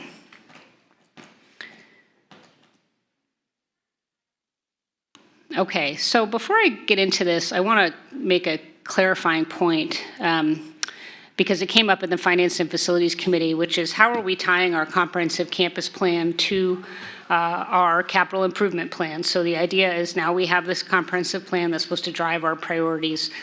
The comprehensive plan does have a phased approach, so it looks at construction and renovation and demolition projects for 0 to 5 years from completion, 6 to 10, et cetera. So all of the projects that are 0 to 5 are included on the existing capital improvement plan. Most of them are actually on the plan from last year and the year before because they've been in progress for a while.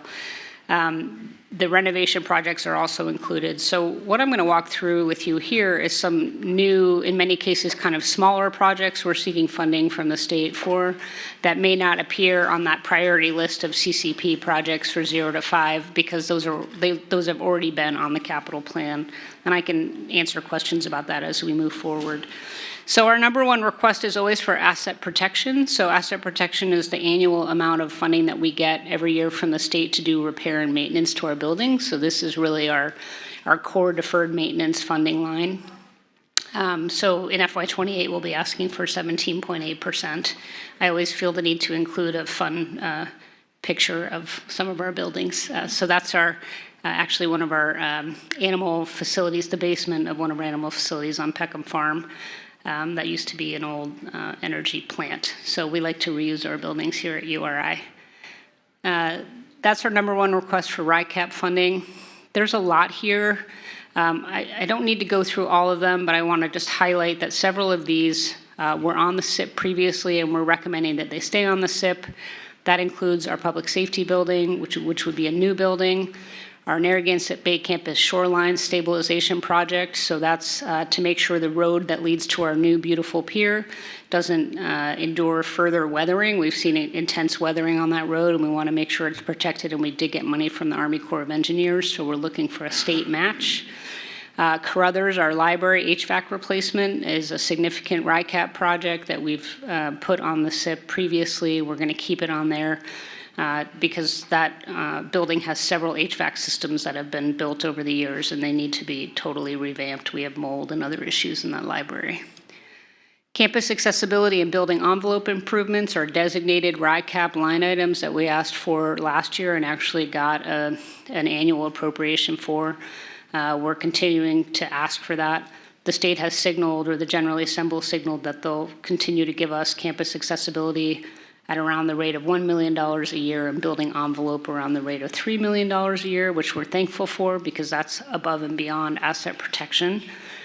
Allen Harbor bulkhead and dock replacement is another small project that we included last year, but essentially Allen Harbor is in North Kingstown. It's where we put all of our small boats currently that do research. The bulkhead needs to be replaced, so we're looking for funding for that. Dining improvements, this is actually Hope Commons, so this is under Vice President Ellen Reynolds' area. We were going to renovate the dining hall, and then we decided to add the roof on, so that's a significant increase, so we changed the dollar amount for that. And then, as I mentioned earlier, these 3 projects will come off of the SIP. So this is an update on existing projects, but again, most of the high priority comprehensive campus plan projects are already on the SIP, at least those envisioned for 0 to 5. That includes biomedical sciences, the integrated health building, student success center, which I'll talk about, our health and counseling center, and our new housing. So looking here, these are a few other projects that we're having discussions about potentially adding to the SIP. 2 of them are related to the Graduate School of Oceanography. One is for a marine operations building, which would support the new Narragansett Dawn. And the other is a renovation of an existing building to support the Marine Corps Labs. That is an NSF-funded facility and also facilities operations on the Bay campus. We put the new natatorium complex on here, and I'll speak to it a little bit later, but the pool, we did get funding for RICAP to help repair the pool, but the pool has a very finite end of life, and it's a resource that's used extensively by our community, but really extensively by the whole community in South County. So we are recommending, we probably won't put this on the SIP this year, but we're recommending a feasibility study to figure out what we need for that pool, and then we can think about what the best sources of funds are. But I just wanted to signal that that's a conversation we're having internally.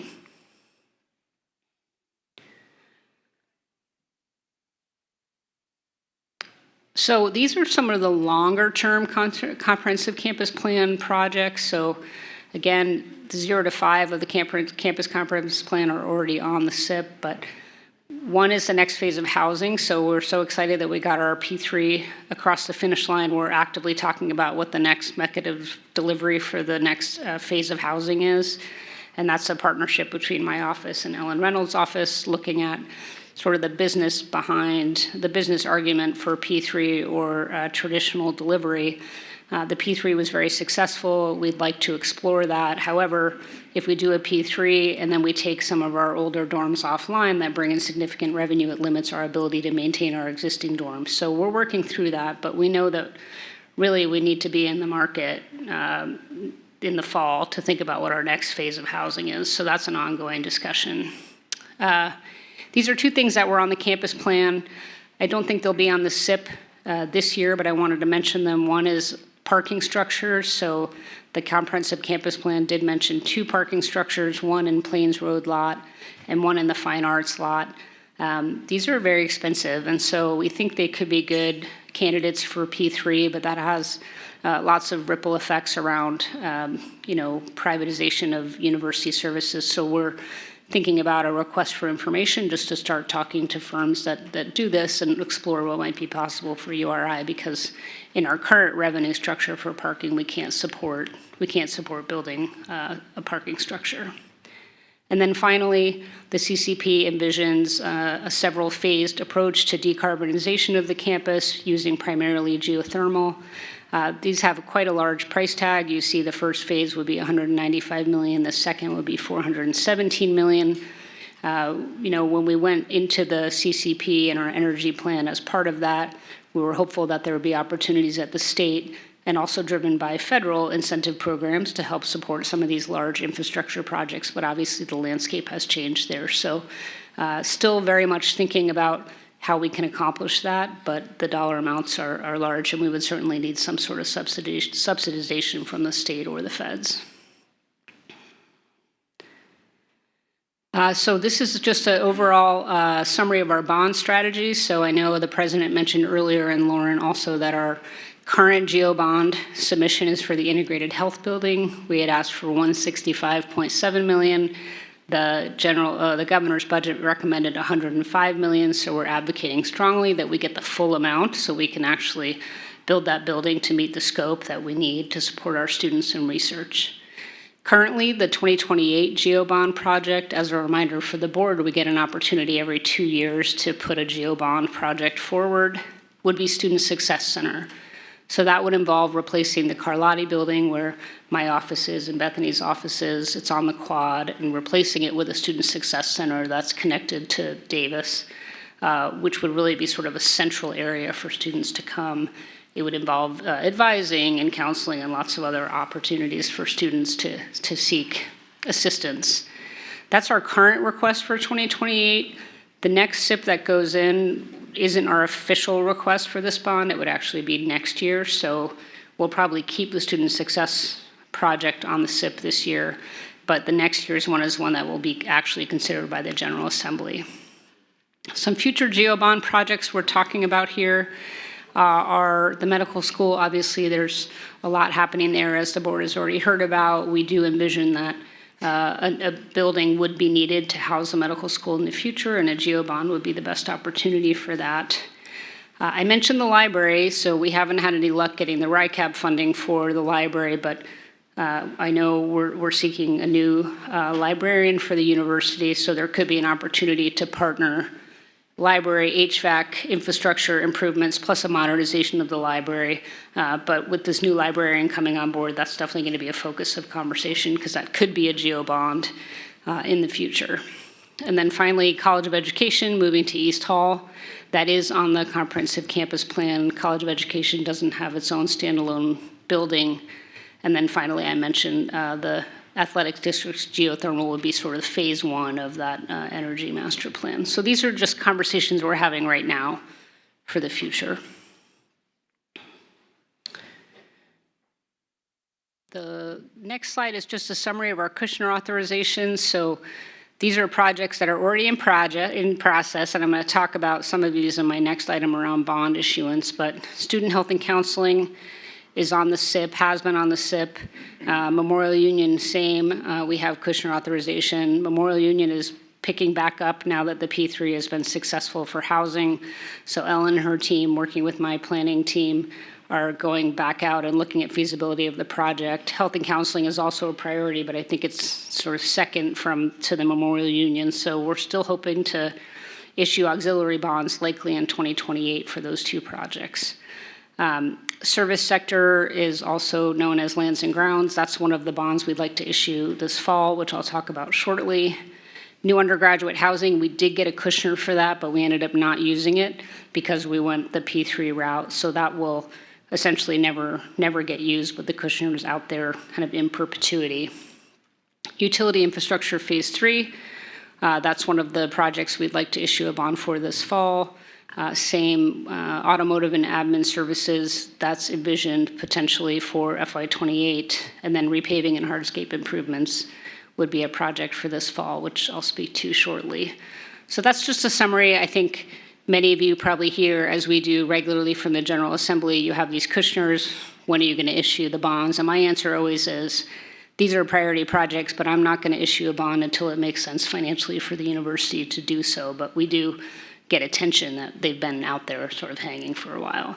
And as a reminder, these are for bonds that we would issue ourselves and pay the debt service ourselves, separate from the general obligation bonds, which are issued by the state, and the state pays the debt service. So there's sort of two different flavors of bonds. And I think that might be my last slide. So I went through that. Oh, this is just a summary, and you have this in your packet of kind of priority CIP projects. Yes. Any questions? I know I went through that quickly. I have one. Yeah, do we have other geothermal projects on the campus? We do. We did a test well for the Ocean Frontiers building on the Bay campus. That was successful. We had a partnership with PPL, so we are planning to use geothermal for that project. So that's in process, in design right now. It's not because there's a requirement from federal government or So previous The Energy Master Plan looks at the state of Rhode Island's requirements. So state of Rhode Island has actually quite aggressive energy efficiency legislation and executive orders. So the geothermal piece was to try to meet some of those guidelines for the state.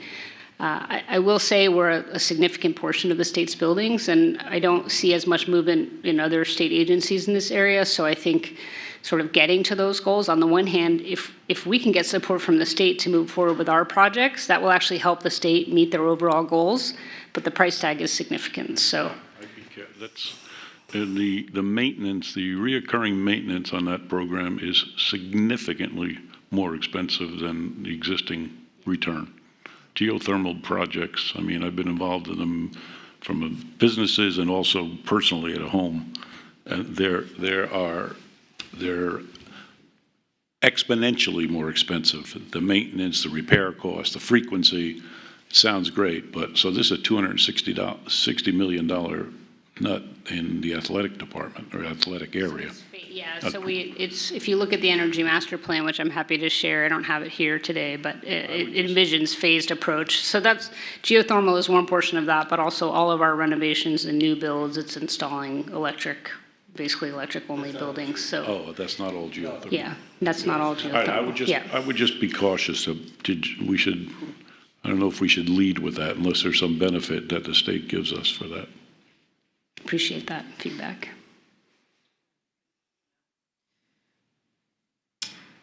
All set with that, Abby? All set. You know, Abby mentioned this is all, let me show you these. This is all future. But I'd like to say the future is tomorrow, because think about it, we came on this board right after COVID, maybe around 2021, got rocking and rolling by the end of that, 2022. Since then, I mean, think about it, we finished, we had the rest of the money for the Fine Arts building, we toured the robotics building, we're getting ready to break ground on an integrated health building. We got 2 dormitories, which are going to residence halls, which are going up now. Look at the athletic facilities that we're doing. So everything on that future there is all doable. It's all doable. And we're not just talking about it, we're moving on everything. And sitting on finance and facilities, Abby, keeping everything straight the way you do, and tremendous work with you and your staff on that, really. We got one additional item Abby has to go over because we need to take a vote on it, and that's the bond assurance resolution. Yeah, so this is related to the Kushners I talked about earlier. So the university has the ability to issue its own debt through RIBEC, which we do periodically, and we generally do it for more infrastructure-related projects that aren't really viable candidates for a general obligation bond that have to go to the voters. So we have had several of these projects planned. They're on the comprehensive campus plan, but we haven't issued bonds for them, mostly because everything has really been on hold till we got the P3 across the finish line, because that was going to represent a significant borrowing need. So the request here is to approve a resolution to authorize that we issue bonds in support of 3 projects this fall. And the 3 projects are the Utility Infrastructure Upgrade Phase 3, which I mentioned earlier, repaving and hardscaping improvements, and the Facility Service Sector Upgrade, which is essentially our new lands and grounds building. Part of the reason that 3rd project is important is that all of our new dorms are going up right next to our very old service sector, so we're trying to kind of modernize that. It's also a front door for people coming to the Ryan Center. It's sort of, I mean, it's right here. So it's basically when you go out, when you park your car, you sort of see all these buildings right here that need some work. So the goal here is to issue up to $42.2 million in education and general bonds, although we anticipate it'll be closer to 27 because we're only going to issue a portion of the repaving and hardscape improvements. And it would be through RIBEC. There would be nothing, by approving this resolution, we are not committed to issuing the bonds. It's important to say that. We're only going to issue the bonds if the market is favorable to do so. We also have several existing bonds that are eligible for refunding, in particular the Series 2016 A and B bonds. So if the market conditions are favorable, we would do that at the same time. We'd refund some bonds and then we'd issue the new bonds. Just a couple of points of note. We did come to the board in the February meeting asking for approval to move forward on Utility Infrastructure Phase 3. You may remember that because we asked for a resolution to reimburse ourselves because we wanted to get that project done this summer. That's to replace the farmhouse steam Farmhouse Road Steam Complex. So we are moving forward on that project. So issuing that utility bond in the fall, we'd be able to reimburse ourselves for that work. And I think that's it. Just a reminder that we work really closely with our financial advisors. We look at the general operating budget. We don't anticipate that issuing these bonds that I'm proposing would have a significant impact on our credit rating based on our calculations and our existing debt service coverage ratios. But it would allow us to really complete some of these projects that have been planned and out there for a long time. So happy to answer any questions you might have. No questions, and the Finance and Facilities recommend that we do this. So I'm going to ask for a motion, and the motion goes like this, that the board approve the resolution authorizing the borrowing in connection with the issuance of Rhode Island Education Building Corporation Higher Education Facility Revenue Bonds for 1, utility infrastructure upgrade Phase 3, 2, repaving and hardscape improvements, 3, facility service sector upgrade, as well as the refunding of Series 2016A and 2016B bonds if market conditions are favorable as presented in the enclosed resolution. Do I hear that as a motion? Joe Formicola, so moved. Second? Thank you. Any discussion on the motion? Hearing none. All in favor say yes? Yes. Yes. Thank you. Any noes? Any abstentions? Motion carries. We're done. Madam Chair? Excellent, thank you. Okay. Let's go to Tom, Student Life and Athletics Committee report. Okay. Thank you, Margot. Student Life and Athletic Committee met last week. We welcomed Pat Lyons to the committee. I was going to introduce him, but it would be the 4th time he's been introduced today, so I decided not to. Yeah, that would be enough. Part of the family. Yeah. It's only been a month. We also heard from Chief Chakota around the Cleary report, which I'll review in a few minutes. And then also Ellen Reynolds, our VP of Student Affairs, gave us an update on student life initiatives. So I'm just asking Pat and Ellen just to give us 5-minute summary of what they covered.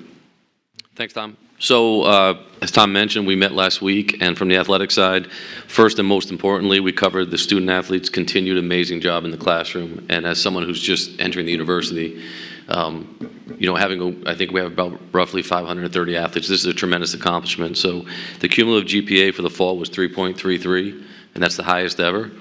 And there was 54.6% of our athletes were on the Dean's List. Again, that's quite an accomplishment. That's also the highest ever. From the fall, football, as we know, won the 2nd CAA title, which is incredible. They tied a program record with 11 wins, top 10 nationally at the end of the year. Men's cross country was the New England champions, and women's soccer made it to the finals against Dayton and lost in the finals. Men's indoor track and field in the winter won the New England championships for the 2nd time, and they won their 6th straight indoor track and field championship. Women's indoor track had a 2nd place finish at the A10s, which was their best finish, and also won New England's. And as we saw this morning, women's basketball won the A10, went to the NCAA tournament, which, as we all knew, captivated the state and really was an amazing accomplishment. They also discussed the continued extensive campus-wide collaboration, certainly with Ellen on promoting student engagement and student attendance at events. And we also discussed just updates on the 2 projects, Meade Stadium and the track facility. And as Mark had mentioned, I highly encourage everybody to just take a quick, you can see Meade Stadium, it's not there. That's just a hole right now, but certainly the track facility, and I do believe that'll be one of the nicest ones in the country and will catapult us to be able to host a lot of events there, whether it's state championships and A10 championships and possibly NCAA type championships as well down the road. And then finally, the thing I'll talk about, which is really no clarity whatsoever, is just all the stuff that's swirling about the NCAA and what's going on at the NCAA right now. As we saw last month, the president issued his 2nd executive order, which really, and Alyssa can talk more about it from the legal standpoint, which really doesn't have a lot of oomph to it. It really doesn't have a lot of behind it to go into effect. However, there were some really good ideas in that the the folks within the NCAA and on university campuses thought, had some good sort of guardrails to try to put around what we're dealing with right now in college athletics, to the point where the NCAA president actually has recommended that we do move forward with a couple of those, those options that were in that second executive order, such things as you'll see 5 for 5, which is basically changing what we do right now, which is 5 years to play 4. There would be 5 years to play 5 from the point you graduate high school to turn 19. That was one of them. Another one was only transferring one time as an undergrad, with very limited exceptions to that rule. As we've seen within the NCAA right now, the real problem is all the exceptions that come out. Well, first of all, you can always transfer. You can transfer right now whenever you want. But even before that, there were just so many different exceptions that pretty much there was just this massive transferring going on. So things like that I keep saying just to try to get some guardrails around it, and that's what's going on right now. My opinion is I don't know if anything's going to be done this summer. I know there's a lot of athletes around the country that are seeing the 5 for 5, and especially the seniors, obviously, who are going back to their athletic departments, as our athletes are as well, wondering if they're going to be able to play, if they're going to be able to compete. I don't see, even if the NCAA were to pass it in the next month or two, again, personal opinion, I just don't see it surviving legal tests and all that. So still tons of uncertainty, but at least we're getting some agreement on where we think we could have, sort of the new future of college athletics be a little more in line with what we all intended to be and what we all want it to be, including the student athletes. So that's from athletics. Any questions? Who would be against either of those? If maybe the athletes, maybe some athletes, if they wanted this sort of be able to have this, free agency, this open free agency that's happening right now, where they can, you've all seen the articles, we've all seen the media about it, where some athletes have been in 4 or 5, 6 institutions. I don't think anybody within a campus, coaches, athletic directors, administrators would be against it. I think the transfer portal is the biggest thing. If you can limit the transferring, you're eliminating the free agency, which is driving up the cost right now. And as I've said, and you'll hear me say numerous times, the amount of money that's being thrown around right now is completely unstable. It's unstable for any university. Yeah, I don't care if you're one of the top 10 universities and you have revenues over 200, 300 million. It's not sustainable. I always joke, there was no CFO 3 years ago who was sitting back every year on June 30th saying, what am I going to do with $20 million in my pocket? I just can't spend it. So everybody's trying to be creative, and the real unintended consequences, or they should have been intended, because this is what's going to happen, is it's going to have a ripple effect to other sports on campuses as well, which is why I think, I love the University of Rhode Island so much, because we have that broad-based excellence and it means so much to us. But you'll see some other campuses having to make some tough decisions. Thank you. Okay, thank you. Happy to give an update on my presentation for the student life aspect. And so I began my presentation talking about our essential workers and really thanking them during the historic blizzard of 2026. When you house 5,500 students and are expecting an 18-inch storm and end up getting 30 inches of snow, it's no small feat. And we would not have been so successful without those essential workers. They really showed up on the Sunday before the storm, and many of them were here for 2 to 3 days, both within student affairs, but I want to shout out Vice President Benson's staff and as well, who worked right alongside of us to ensure that our students could get out of their residence halls with 10-foot drifts and certainly could get to meals, and even our housing staff doing some programming within the hall so that students had some fun during the snow as well. So huge appreciation to that team. You've heard a little bit already about this, but some of the major capital improvements that are going on across the division with coordination with Abby's team, and that is obviously the new P3 construction. I encourage you when you leave to head out towards Flag Road. You'll see the construction sites. They're fenced off, and the site work is being done now. I understand the partners that Gilbane is using with putting together those modular units are already got some ready to be shipped later this summer, and it's exciting to watch that project move forward at good pace and on target so far. We also will have our Graduate Village residents move out in May, and we'll begin the redevelopment of our Graduate Village site as well, starting in June. So excited for that. As Abby mentioned, we have a little bit more than $9 million project happening at Main Fair Dining Hall. For those of you who don't know, that's our main dining hall, I'd say, and we still refer to it as the new dining hall, but it's 20 years old next year. So 20 years, I know, it's like a blink of an eye.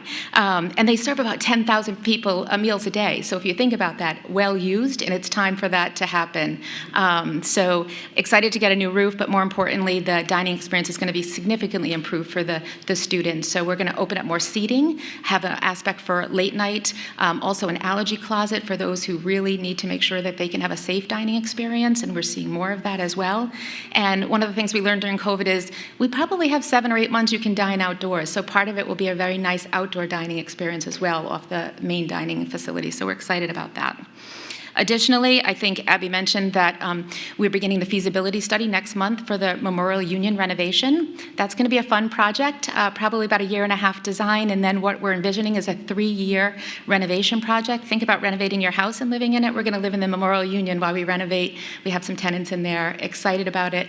That building is looking forward to that, and we'll be working with Canon Design to accomplish that as well. And it is the home for our students, I'll say, so they're excited about it as well, all of our student organizations. Additionally, we look forward to advancing our health and counseling. Right after that, again, looking at the cost of attendance and trying to tier those projects so we start one and then move right into the next one, working with our campus plan and design team. We also, I want to just give another shout out. We often talk about the fact that we don't have enough recreation space for our students, right? And one of the areas that we recreate is on our fields. And thanks to Abby's staff, we were able to find some additional funding to irrigate 3 fields. And what that means is many of those fields are unusable during certain times of the year. They're too hard, they're not safe to use. We now have 3 fields that are going to get irrigation. 2 of those fields, the North Rec fields, which are on Flag Road right near the new housing building, has lights. So we will be out on those fields till 10, 11 o'clock at night with our intramurals and club sports. So that's a really exciting project for us as well. Moving on, I was thrilled to share with the committee that our counseling center received their first ever accreditation. So that was envisioned before COVID, and then COVID put a hold on that. We were able to get back to it following COVID, and we're excited about that. They received it from the International Accreditation on Counseling Services. It is the leading organization that certifies counseling centers. So to families and others, it's an important designation for them to know the highest quality and support services available to their students, and that's been verified by the accrediting body.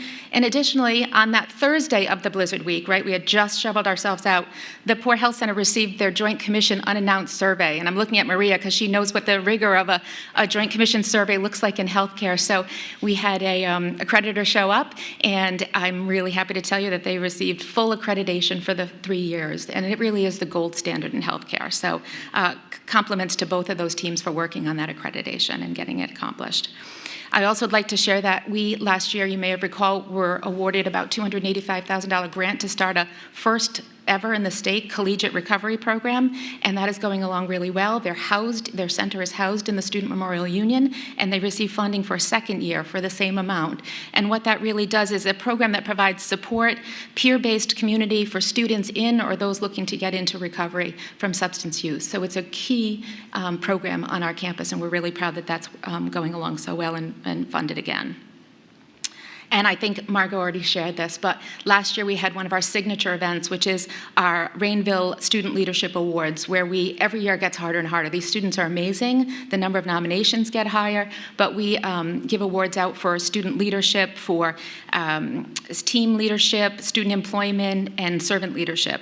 And this year we were very excited to share that Ryan Estes, our Board of Trustees student member, received the Maureen McDermott Student Leadership Award. So I showed a little video of his fellow students reading about his incredible leadership and contributions to this campus.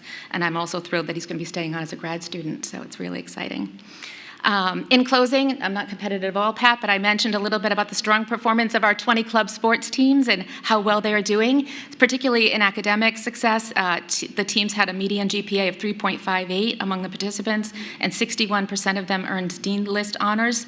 And very happy to share that several of our teams qualified for national championship, including men's hockey for the first time in 11 years, crew, equestrian, sailing, gymnastics, swimming, and both men and women's volleyball.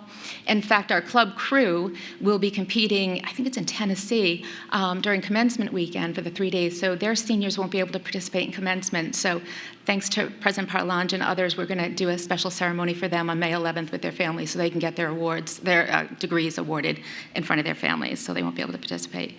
And then I wrapped up by inviting everybody to Family Weekend in October. So we've set the date for October 23rd to 25. I have a committee planning that weekend. For most of our first and second year students, it is the first time their families come back in the semester to visit with them. Obviously, we'll be going to Centerville Bank to cheer on the football team, so we'll make sure that happens. And we've already booked our headliner for our Family Weekend show, so John Mulaney, and tickets are available. So go ahead and get them now if you're able to join us. We welcome you to join us. And that was it.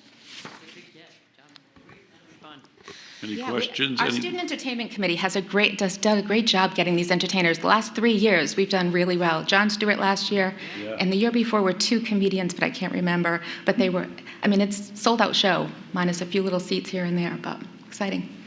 What are you doing for a union? I don't understand it. Sure. So we're doing a feasibility study right now, and then we'll move on to design for what we're calling, and believe will happen, is a 3-phase renovation. So we're going to leave in the space while we renovate it. So what we'll do is move either north to south or south to, depending on what the design looks like. But we're going to renovate the entire Memorial Union, and with the feasibility study, we'll look at whether there's the ability to add any additional programming space. We're really, when I look at Dean and others, we're really shy on space that can accommodate like 800 and 900 people, especially when you think about our Greek life, which is growing. We have 3,300 students, and some of those chapters are big, and we just don't have the rooms that they can meet in. So we really need to renovate and upgrade that facility. So that's what's going to happen, we hope. Is it just internal or external? No, my hope is that it's going to be, we'll see how far we can go with the funding that we have, but because we are going to have to work to budget on this one. But certainly my hope is it will have external and internal. Good. The roof is being done this summer. I should mention that already. So we're doing some projects that we don't feel we can wait on. So we're having the complete roof done this summer. Some doors are being renovated. Different things are happening in advance of that project, but it will look at the entire facility. Good. Been on the CIP for a while, and it's anticipated to be a revenue bond issued probably in 28, so we'll be coming back to the board for approval to issue that, but we are using auxiliary reserves to kind of get the design and everything started, so we're not waiting. So. And we have the cushion. It's about a $126 million project that will have to go out. And it's not just renovation, it's expansion too. Envisioned. We're hoping that includes expansion. Hoping we can fit that in the budget. Any other questions? Okay, the chief couldn't be here today, but he reviewed the Clary report with us. I think you've all seen the Clary report. It's basically just tracks crime statistics for universities and colleges across the country. The takeaway is URI is extraordinarily safe. In fact, we just were accredited by the Rhode Island State Police. They are adding, it's a sad fact on society, but they are adding 3 other stats to it. The Clear report: stalking, dating violence, and hazing. So we will get updates on that on a go-forward basis. And that concludes the report. Other than a comment around like who's against what Pat was talking about, I don't think any of the administrators or the universities or the coaches, maybe some student athletes, but it's basically a court issue. And I'd hope at some point, I don't know the mechanism for it, but it would be nice for maybe the 810 to take on the challenge of instituting a one transfer rule and see what happens in the courts. I'm just suggesting that as for the college presidents to think about that. It's going to get challenged. I mean, I'm talking to another coach at a Big Ten school, and they said, we'd love to do it, but it won't hold up in court, right? You can only transfer once. So, I don't know, we should think about it, and it's because nothing's going to happen unless the universities and the college presidents and the conference presidents do it. And lastly, we have an approval for amendment for our charter. Do I do that now? That's in the omnibus. At the end? Margot will do it? I'm going to do that now in the omnibus. Okay. All right, and that concludes the report.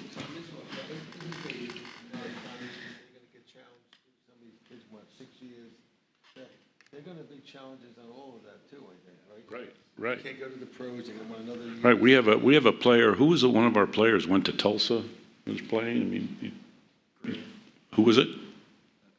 His last name is Green? Yeah, that's right. I mean, he's 26. The joke is, Calipari says they're getting NIL money to pay their alimony and kid support. It's not good. It's not good. Anyway, so it's gonna get challenged in court, and that's where it has to end up.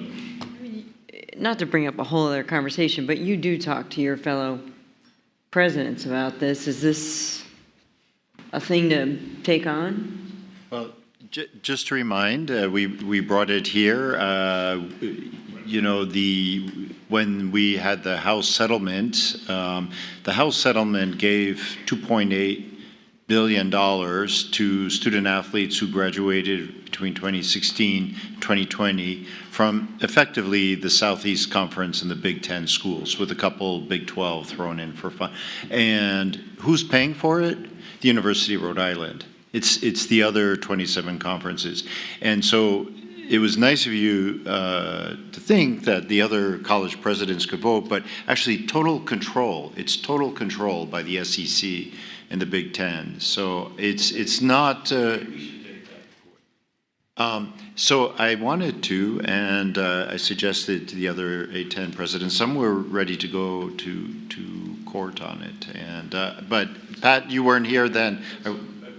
Common sense rules, and someone's going to step up. It would be, I mean, if we saw another university doing it across the country, we'd be cheering for them and supporting them. And so I think, I'm not saying we do it, but I'm saying if we don't do it, we should at least explore it and lead and be a leader in that area. But the challenge is that everybody wants to be part of March Madness. They feel that if they challenge on these, you know, so because, yeah, South Dakota State, by the way, did bring it up, and I called the president of South Dakota State, a very nice person, and but we wanted the A10 to join the suit. It wasn't going to be just Rhode Island and a couple of other schools. We needed all 14 schools to. But at some point, someone's going to have to do something about it, because it's not going to happen on its own, and it's not going to get a. I mean, Congress has already opened it up, so it's going to get challenged in court. Anyway, that's my report. Comment? I was just going to say, you know, I'm somewhat happy that this is the first time we're seeing some sort of agreement on what the future could look like between the executive order and what President Baker from the NCAA has been saying, with the 5 and 5, the one transfer until you graduate, then you get another one. So at least we're somewhat coalescing around some agreement. But as President Parlant just said, it's really driven by, you know, there was the football 4 conferences. Now it'd be the SEC and the Big Ten, and I'd be concerned if we were going to put a rule out there that could be used as a disadvantage to either the A10 or, obviously, more importantly, the University of Rhode Island. We do have a new commissioner in the A10 now who comes from a basketball conference, who's been, you know, I believe he was at the SEC as well. So I do hold some hope as well that he could carry some of this for the conference also. So hopefully, better days ahead. Okay.